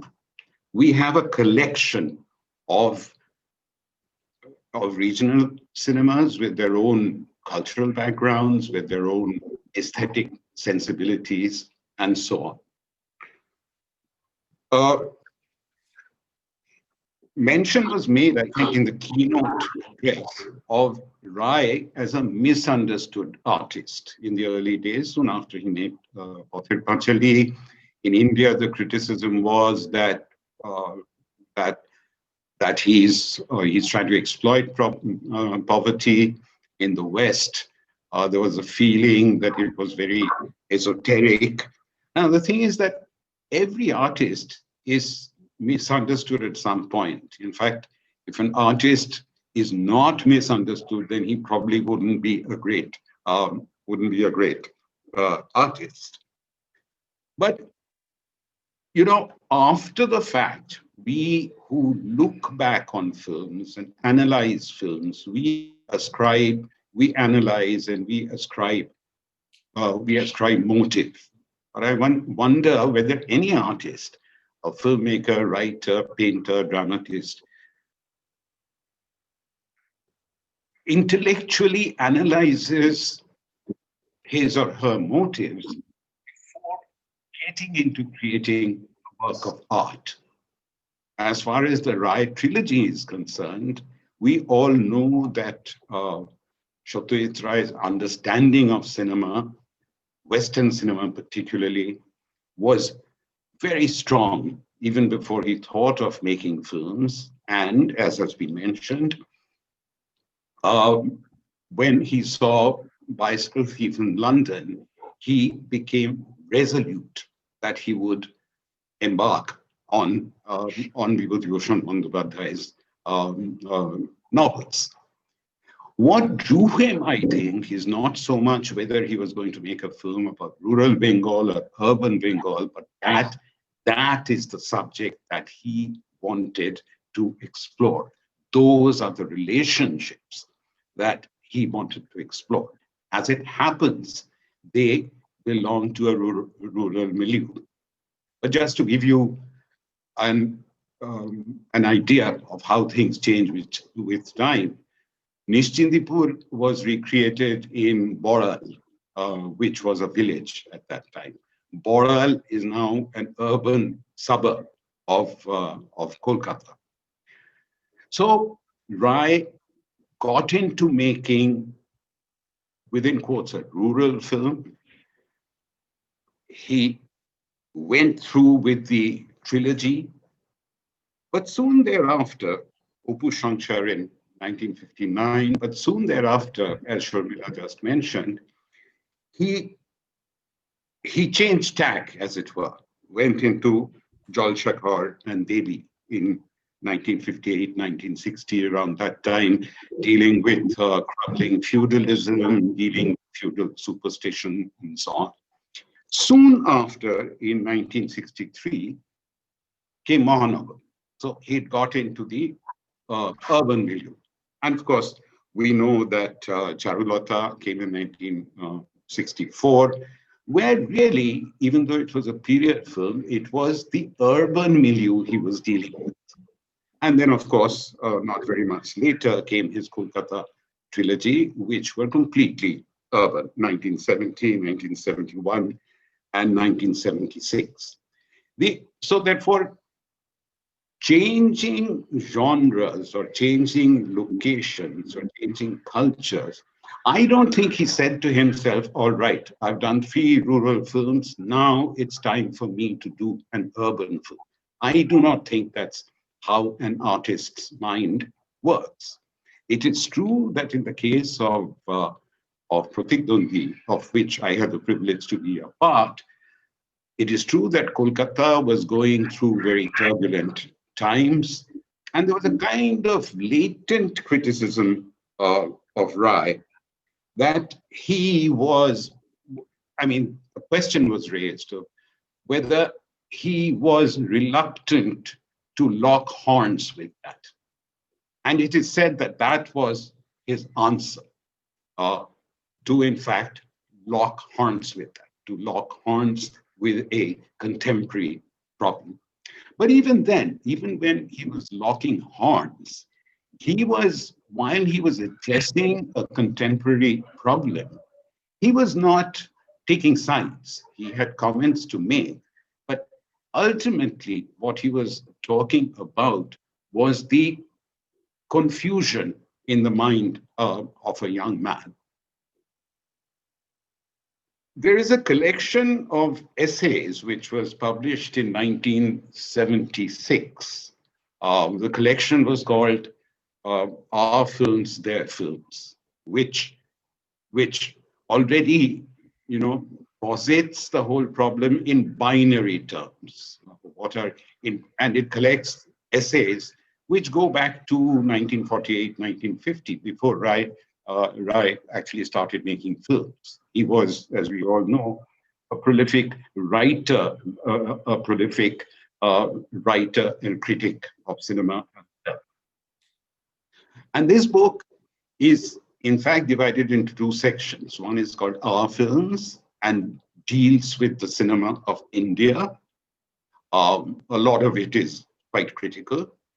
And the second half is called Their Films, which deals with the cinema of Hollywood, of England, and of Japan. So this binary was of Our Films, Their Films, was always in his mind. Now, this binary can be a binary between East and West. It can be a binary between ours and theirs, that is to say, mainstream and so-called parallel.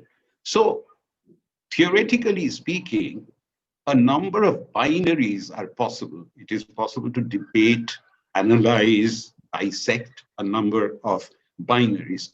But these are done by people outside, not, in my opinion, by the artists themselves. The artist does not really know, and among other people, all of you here, Shormila, Noorbai, for instance, I'm sure will agree with this.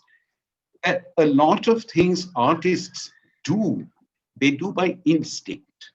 They do not analyze and say, oh, as I was saying a little while ago, I have made 3 films on such and such a subject. Now I'm going to make 3 more films on this, then move on to that. It is a sensibility. And as we know, as Justice Ahmed was saying very rightly a little while ago, Rai's sensibility, because of his cultural background, straddled both worlds, straddled the East and the West. That is the sort of family background he came from. That is the cultural milieu of, in the 19th century of the Bengal Renaissance. And later, when he himself was a young man and growing up, the the milieu, of the new milieu of a resurgent India, a secular India, a progressive, liberal, socialist India.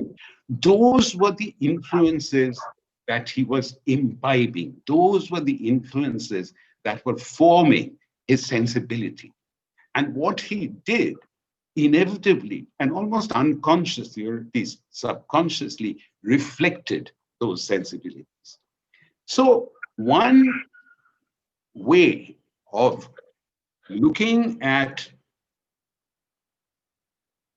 how Rai was different is to examine the concept of modernity. And modernity, not necessarily as a break from the past, which we often tend to think it is, but modernity as a culmination of a lot of influences that have come from the past. After all, if you think of the urban-rural divide in Bengal, of the urbanization of Bengal, it starts as early as the 18th century with the permanent settlement. It is with the permanent settlement that the migration from rural Bengal began, and urban settlements and an urban sensibility started to grow, which culminated at some point in the Renaissance of the 19th century, and then it grew into the secularism, socialism, progressivism of the 20th century. And that is the tradition that Rai imbibed. And that is how he became modern, not as a break from the past, but as a continuation of the past. It is true that, as has been said before, as Sharmila was saying, that he decided to make films because he thought that there was a lot of work that needed doing in cinema. That is true. He has told me in private conversations that that he did not think very much at all of the mainstream Bengali cinema that existed before his time, nor indeed did he think very much of the mainstream commercial Hindi cinema. So he needed that, he thought that that work had to be done there. We can carry on in this strain, because this is Rai as a subject for discussion is there is no end to it. But let me, on this whole issue of striding two cultures, let me again end with one or two small anecdotes. One has to do with Pratidwandi. In Pratidwandi, the criticism was that Siddhartha, who comes from a Bengali middle class family, who is unemployed, comes from a not very affluent middle class family, and who is unemployed, how is it that he speaks flawless English? It's a question which I ask myself. But Rai's answer was simply, look at me. I come from that background. And as it happens, I speak English, I speak Bangla. And by the way, Rai did not go to an elite school. He went to a normal middle-class Bangla school, after which he went to Shantiniketan, whereby hangs another tale, which is that during one of the film festivals, one of the Delhi film festivals, in the pre-television days, there was only Doordarshan, I think. I was in university in Delhi, and we were listening to a radio broadcast of the film festival, and there was Amita Malik, the very eminent critic, and he was speaking to two gentlemen, one who spoke impeccable English, and the other was virtually unintelligible. We could hardly understand him. After the interview was over, we discovered that the person who spoke impeccable English was Satyajit Ray, and the person whom we could not understand at all was Marlon Brando. So there you go. The last film on Rai's work I had the privilege of doing last year was Professor Shonku.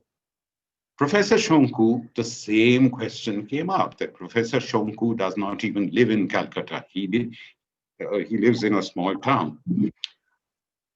Why? How does he speak English so well? And I was asked this question a number of times. So again, my defense was to point to Satyajit Ray, a person who in the country, in Kolkata, never wore anything except kurta and pajama, but who was at home in perfect Western attire and with perfect diction in any forum abroad.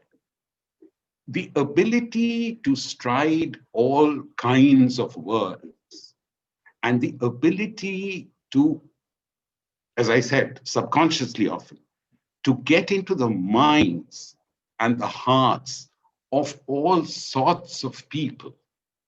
That was Satyajit Ray's true genius, real genius. And to be able to do this in all kinds of media, through cinema, through writing, through painting, through calligraphy, through music, through typography. Now, I am not even sure that he told himself, oh, I'm an all-rounder. I can do lots of things. So let me put all of these things together and churn something out. An artist's mind, and I am taking the courage to say this because I claim to be a bit of an artist. I submit to you that an artist's mind does not work like that. An artist sometimes does not know why he or she does what he does. Thank you. I hope I've not been too boring. Thank you very much. Thank you, Dhitimanda. It's a wonderful, wonderful. Thank you so much. Now, I'd like to have some open question because so many people are here. Dr. Raina from London, Tasneem Fateh, Raina Fateh. Are you there? Tasneem Raina Fateh. Okay, she knocked before, and now I can see Anne Miller or Anat Fateh. Are you there? Shabnam Shumel, Arifin. All right. From audience, is there? Anything? Okay. There's someone is sitting here. Can you give the microphone here, please? Or you can come here, please.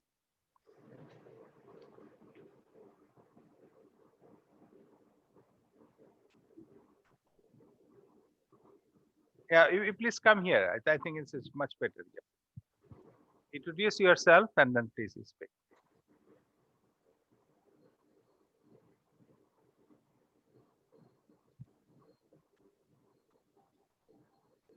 Thank you very much for giving me the stage. My name is Priyanka Chaudhary. I currently write as a freelance writer for different newspapers and also a film student. So my question would be to Mr. Dhitiman Chatterjee.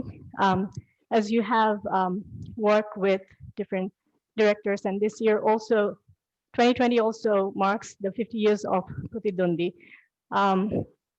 As you have both working with Mrinal Sen and Mr. Ray, as we know them, two of the trios, what were the differences between the characters that you played with their of the like politically enraged characters that you've played for Pratidwandi and also for Mr. Sen, because of the directorial concepts, how politically active they were. Because as we know that we've also discussed in your speech and the rest of them before, that Mr. Ray sort of felt that he was falling behind the time and he needed to speak politically as well. Like he needed to show the political side of him as well. So if I make myself clear. Yes, thank you for the question. You've made yourself more or less clear, and I've got the answer to this almost by heart. I've had to talk about this so many times. But before that, since we were talking about Rai, the point was made that Rai wants to make films only in Bangla and was uncomfortable. As he himself said, there's no one way of doing things. He did what was right for him. But on the other hand, Mrinalda, as we know, right from the beginning, made films in all sorts of languages, which he didn't understand. Sometimes, I wondered how. I've asked him this. In Oriya, in Telugu, and in heaven knows what else. So, not everybody works in the same way. In answer to your question, the simple answer is Mrinalda, again, because of his background, he was much more explicitly political. He was a member, both he and Geeta, his wife, were members of the Indian People's Theatre Association. They were not card-holding Communist Party members, but everybody knew where their sympathies lay. So his films were always a great deal of the time, certainly in one phase, were more explicitly political. Whereas Rai, as I said, I still think that even though Rai was every inch a progressive, his interest was more in the human being per se, and in the reactions of a human being, in the convictions, the confusion of a human being. Pratidwandi proves that. There was Siddhartha, who was sympathetic, confused. On the other hand, there was Deepu, his brother, who had no hesitation in being absolutely explicitly political. So that was the difference, the essential difference between the two of them. I hope I've been able to answer what you wanted to know. Yeah, thank you very much. It has been a wonderful thing, and it has been an absolute pleasure. Thank you. Thank you. Now Can I I think, say something now? okay, Johannes, please come here.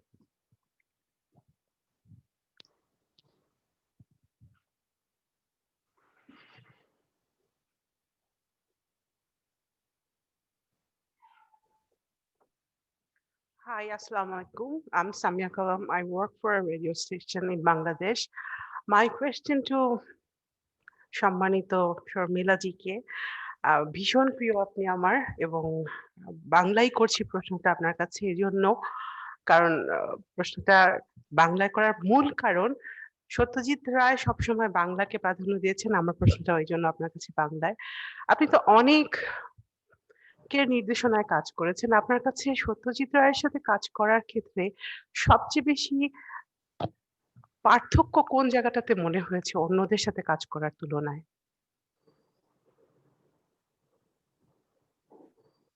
I have no idea how to answer that question because, as I said, that Manikda was very different. মানে ওনার সঙ্গে আর কারোর তুলনা করা আমার পক্ষে ভীষণ মুশকিল, কারণ Manikda he was my mentor. My first film was with him. I wouldn't be here if it hadn't been for him.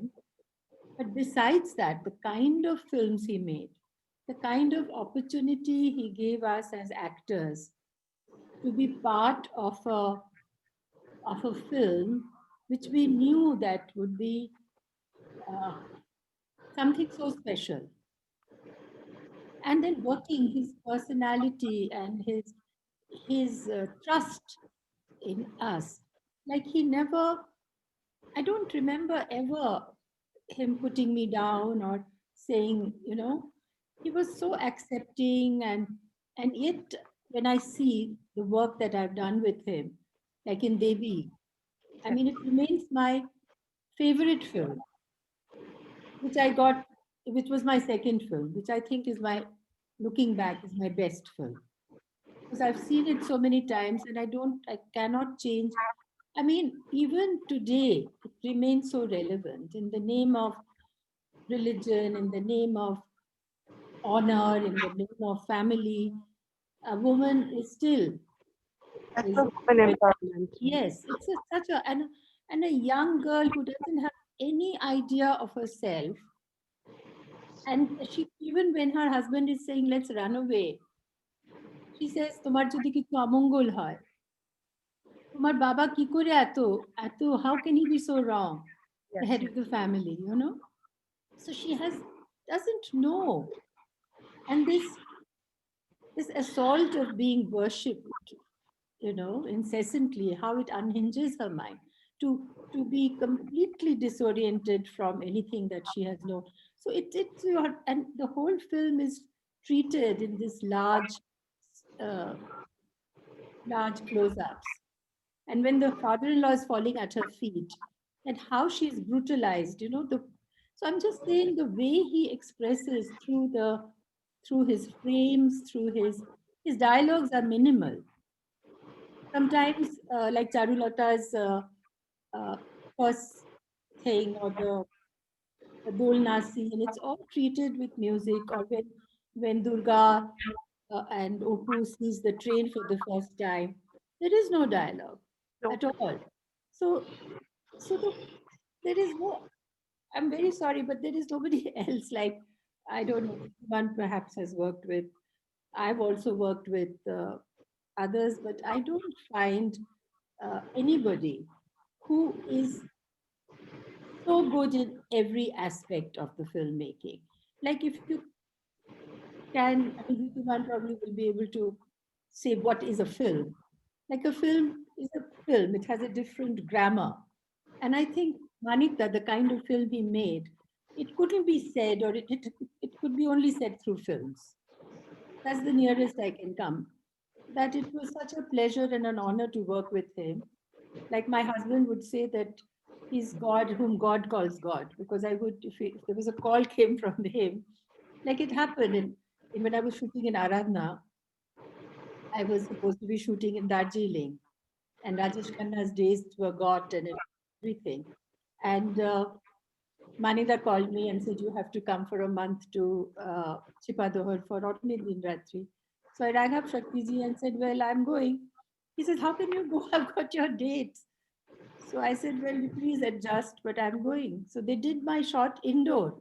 So can you imagine what a compromise? But thank God it became such a hit that, you know, in America, I would have been sued. But if Manikda asked us, we would leave everything and go. I think Vitiman would agree. Because he was, for 40 years, he was the only flag bearer of Indian films abroad. Not that other films didn't exist, they were also very good, but his films were very special. Yes. I don't have words to explain, frankly, but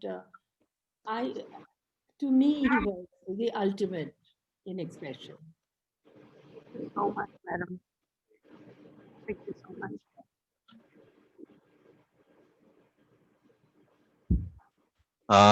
Well, for Sharmila Tagore, I have to add something, as you said, about the dialogues. When you are actually saying the dialogues, Utshargo, Anushachana, it reminded me of the great scenes of Apur Samsar. And there was one scene actually that was also without any dialogue that makes a deep impact. I hope you remember, Kotha Diyecho, Khabar Pore Ekti. Yes. The pack of cigarettes that Soumitra opens. Yes. And I think that also transcends the relationship into a level where both are equal partner and sharing the same dream, hope. Exactly, and the concept of the nuclear family. Yeah. At that time was unthinkable and did not exist, because no young girl would start a life with another young man. I mean, she had to stay back in her ancestral house or with mother-in-law. And case was no mother-in-law, but she had to stay back. But she doesn't. She comes to the city, and they both set up so which was a very non-Indian concept of that time. So he brought it in and made it work. So I mean, I mean, he uses very less dialogues, but when he does, the impact is so much. Yeah, and he And created. we were talking about politics earlier. In Tokindundi, there is a scene where there is a protest, a michil, and one also goes and starts banging on the door of the car. The car is stuck, and the driver is driving, and then he sees this young girl at the back, completely, so he doesn't know. He says, is this girl my enemy? She's not. So that's the confusion in his mind. He's trying to sort that out. So that is where Maninda takes everything to that level where there is no conflict is about a human being, and it's innate. He's trying to understand himself, like his heroic struggle with his own thoughts. I think that's where he's so special. He created actually many magical moments, and Yes. you are part of the magic. Our tribute goes to you also, and to Satyajit Roy, to Soumitra, and I think that remains deeply imprinted in the minds of the audience. Thank you. It was birthday yesterday, so. Okay, now it's time to wrap up the whole things. Also, one of big star in Bangladesh, Mr. Asadujaman Noor, he's a multi-talented guy, is going to speak now. He is widely known, is a Baker Bhai, he's one of the famous characters in television, It's really, Asadujaman Noor, please. I am actually a twinkle, twinkle, little star. Not a big star. Twinkle, twinkle, little star. Anyway, we are really very privileged and very fortunate that we are having two celebrity guests in India. But we don't think they're Indians, belong to us also. Because we speak the same language, we belong to the same culture. And we are actually very big admirers of their creative work. I never had the opportunity to meet Ms. Sharmila Thakur, but it is good to see after many years Dhriman Chatterjee. He is a creative man, not only as an actor, but also in the communication industry. He is a big name. I don't know whether he's still involved in that or not. The Honorable Justice Zufar Ahmed, keynote speaker, was presented by my good friend Mafidul Haq, and Professor Khalid Mohidin. He also threw some light. He's a very research-oriented person. So when he speaks in a different way. And Shovan, he is the culprit because he forced me to be here because I was telling him that I don't deserve this place, this chair, because I am not an expert on films. I don't know. I'm a vivid watcher. I watch films. I devour films. I watch films from any commercial films to any art film. Well, there are some people who object to this, that there is no art film. Yeah, there is a good film or a bad film. So I watch bad films and good films both. I want to go down memory lane. Because in 1965, I came to Dhaka to study in 1966. In 1965, I was in my hometown, which is in North Bengal. And we read in the newspaper that one film festival will be there in Dhaka, and Satyajit Ray's Mohanagar will be shown. So three of us, three friends, we traveled 350 kilometers to Dhaka, and we queued up. It is like a procession in front of the stadium. In the middle of the night, I got the tickets next day at around lunchtime. The cinema hall was Bolaka. And there was the organizers were supposed to show only once. There should be only one film show. But so far I remember, there were 40 shows. The demand was so high. And before that, I don't think any Bangladeshi people, or even people from East Pakistan, anyone has seen any work of Satyajit Ray. But still, it was a big name for us. We haven't had the opportunity to see Satyajit Ray's films anywhere in Bangladesh or in East Pakistan, because it was banned.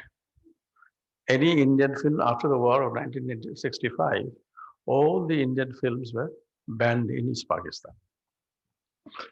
So we didn't have the opportunity. And later, after liberation, I had the opportunity to see Charulata in 1972. The Indian High Commission, they organized a show at the Intercontinental Hotel only for the VIPs, important guests. So few of us, we are just back from the liberation war. We are freedom fighters. We are angry and we are desperate. We went to the venue and the guards, they stopped us. We told them that we are freedom fighters and we want to go inside. And we forced into the auditorium and there was no chair. So we sat on the platform, on the floor and watched the movie. So those are the experience of Satyajit Ray. It was a very difficult experience. I mean, we went through a lot of hurdles to see Satyajit Ray. And unfortunately enough, even after liberation in Bangladesh, liberated Bangladesh, we can't see any Indian films, any Indian good films, not even bad films. Sometimes we do. In the name of exchange, some films are being imported here, but I don't think we can be benefited from those films. It's very unfortunate. I don't know what is the logic behind it.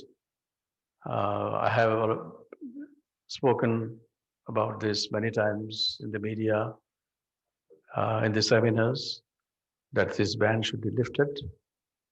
The government can have some policies how to import good films from India. But anyway, this is not happening, and our intelligent viewers, they are not being able to see any good films in Bangladesh. They all see Western films and also through the film societies only. Otherwise, you can't see it anywhere. If you go to the cinema halls, you'll see Wonder Woman.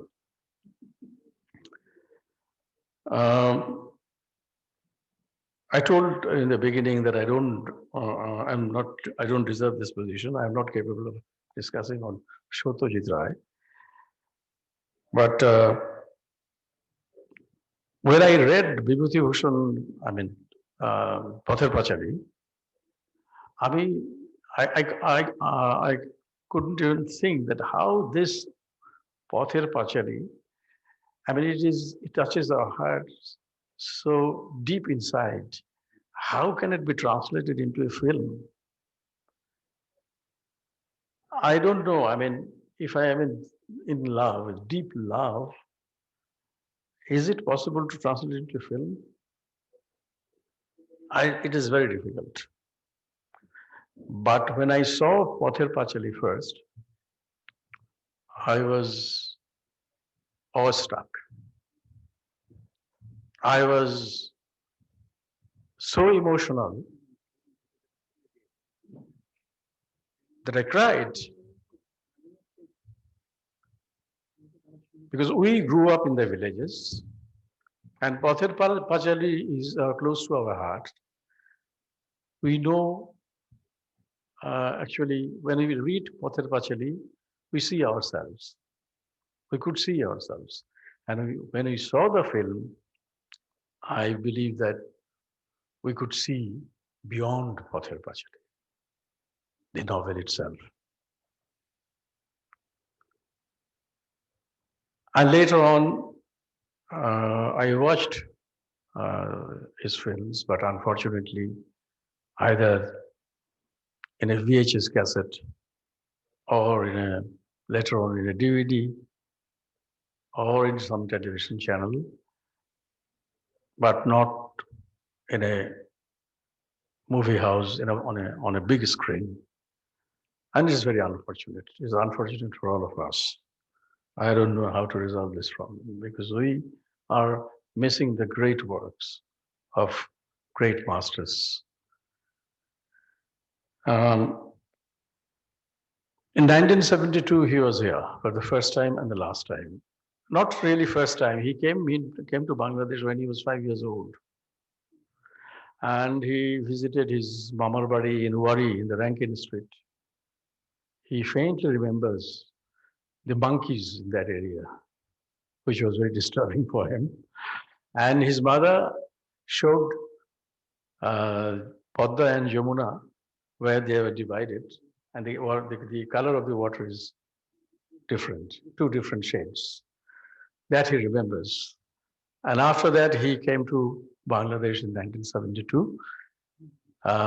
Bangladesh Chhatra League, they invited him on the occasion of the 21st February as a chief guest of a cultural program. And that program was held in Polton Moidan. The Polton Moidan you see now, it was not like this. It was an open field. All the big political meetings used to take place there. All our leaders, including Father of the Nation, Maulana Bhashani and everybody, they held meetings there. I don't know why this Polton Moidan has been destroyed like this. Anyway, and I don't know whether Mr. Chatterjee or Mr. Amir Thakur will be able to imagine. It's more than 100,000 people were in the Polton Moidan to see Satyajit Ray, to listen to him. Can you think of it? He is not a political leader. He is not Amitabh Bachchan. But people went to see him, went to listen to him. And I was there. And he concluded his speech with Joy Bangla. And when he said Joy Bangla, you won't imagine the whole gathering. They shouted back, Joy Bangla. I still remember those days. He made Bangabandhu, and Bangabandhu was very respectful to all the cultural celebrities, writers. So he met all the, whoever used to come from India, he used to meet them, and Satyajit Ray was no exception, and they spent time together, and you can see the photographs also. There are a lot of photographs also. One of our eminent photographer, Saida Khanum, she was very close to Satyajit Ray, and she was like their family members. And later, and also you know about Amanul Haq. And actually, Amanul Haq was also, the Justice Rifat Ahmed rightly said that he brought out a book. It's a very rich one. So his connection with Bangladesh was very close. And also, though there are people who, I wrote several articles who have criticized the writers that he hasn't participated in any movement or any the support he has shown to the movement of Bangladesh in 1971. But Miss Sharmila Thakur said that he was a different type of person. He is not the person who will be on the street raising a flag and chanting slogans. But he had feelings for Bangladesh, and that's why he visited Bangladesh immediately after liberation, and also made the film Ashwini Sanket, where Babita was one of the main cast. And also he expressed the desire to film Padda Nadir Majhi in Bangladesh. But by that time, situation here has changed. In 1975, the father of the nation was killed. So in that situation, he thought that it's not very wise to go to Bangladesh to make a film. He was also in touch with Salina Hussain. He wanted to make a film with one of his stories, short stories. I think the title, The Pterodactyl, Angonodi Garret. And Ghaffar Chaudhary, actually, the writer who wrote the song of 21 February, Amar Bhai Rockte Rangano, 21 February. Ghaffar Bhai actually connected Salina Hussain with Satyajit Ray, but it didn't happen. But he had all the intentions and sincere efforts to establish a link with Bangladesh. I won't take more time. I will just mention one few lines from Sir Samsud's Haq interview. Sir Samsud Haq, the famous writer of our country, he was working in BBC at that time. Satyajit Ray went to Berlin Festival, and way back, he stopped in London. And in 1973, and Sir Samsud Haq interviewed him. It was a long interview for BBC. And after the interview was over, Satyajit Ray was going back, and then he turned back to Sir Samsud Haq and said that in Bangladesh, my fear is the reactionaries who oppose the liberation of Bangladesh, still there, will try to rise up. And that might be quite a dangerous thing for Bangladesh. But at the same time, I believe that the Bengali people has a tremendous life force, the spirit. And if they are conscious about it, they will never be defeated. So Samsud Haq concluded his write-up with these comments of Satyajit Ray. And it is true, it became true. Today, the situation in Bangladesh, the emergence of the religious fanaticism, challenging the secularism, the secular spirit of Bangladesh, is a danger for us. It's a danger for the whole world, actually. So Satyajit Ray is not only a filmmaker, he is a very conscious filmmaker, conscious creative man. He's not isolated entity. He's not an island. He made film very consciously, knowing his country, his culture, his people very well. He started his journey with Pothir Bachali from the village and reached up to the most urban conflicts which he depicted in his films. At the same time, he was hooked up to his nationalism. At the same time, he became an international entity. And today, it's my personal confession.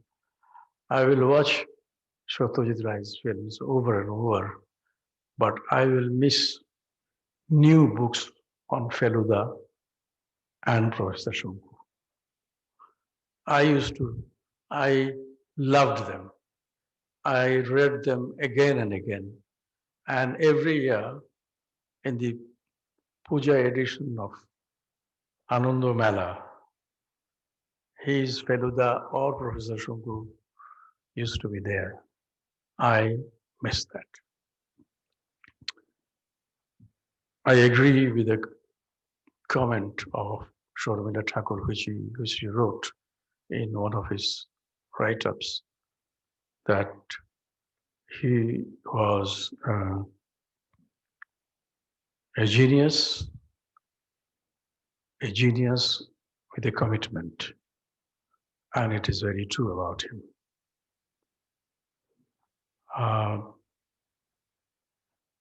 Last but not the least, I want to thank all the participants who have contributed today, and especially to Ms. Sharmila Thakur and Mr. Jyotiman Chatterjee for their valuable contributions. And thank you, the Honorable Justice Rifat Ahmed, Mafidul Haq, and Khaled Mohiuddin, and the people who are here attending this discussion and who are connected online. Thank you very much. Thank you.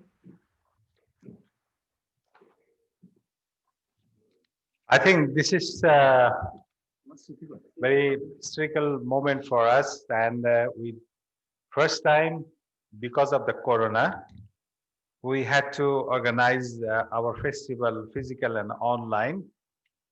And this online version of the seminar and the film screening is happening. Physical screening also happening. Open air film show is going on. But this is tremendous things what we achieved through this online seminar.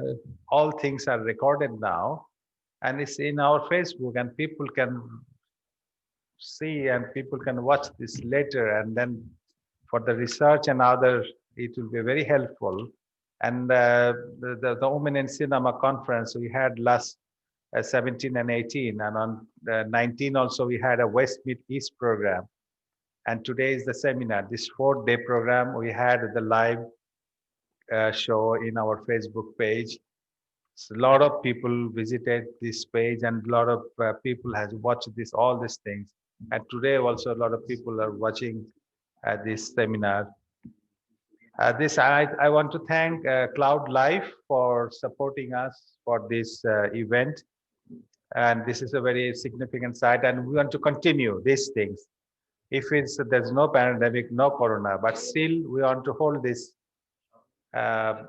technology. I mean, we have to accept these things, and we'll continue online version and also the online screening too. Thank you very much, everybody, for joining our session, especially Dhitibanda, Sharmila ji, Justice Rifat Ahmed, and Moinuddin Khaled, Mafidul Haq, Noor Bhai, Asadujaman Noor Bhai, everybody, and everybody who presented, and the Shilpakala Academy, who has given us this auditorium to do all these things. Thank you very much and very goodbye. And looking forward to see you on 24th in our closing ceremony. We have some other film shows and everything. Next year, of course, we want to bring Sharmila ji and Dhitiman Chatterjee in our Dhaka festival. We want to see them physically in Dhaka. Thank you in advance invitation for you. Bye-bye. Thank you.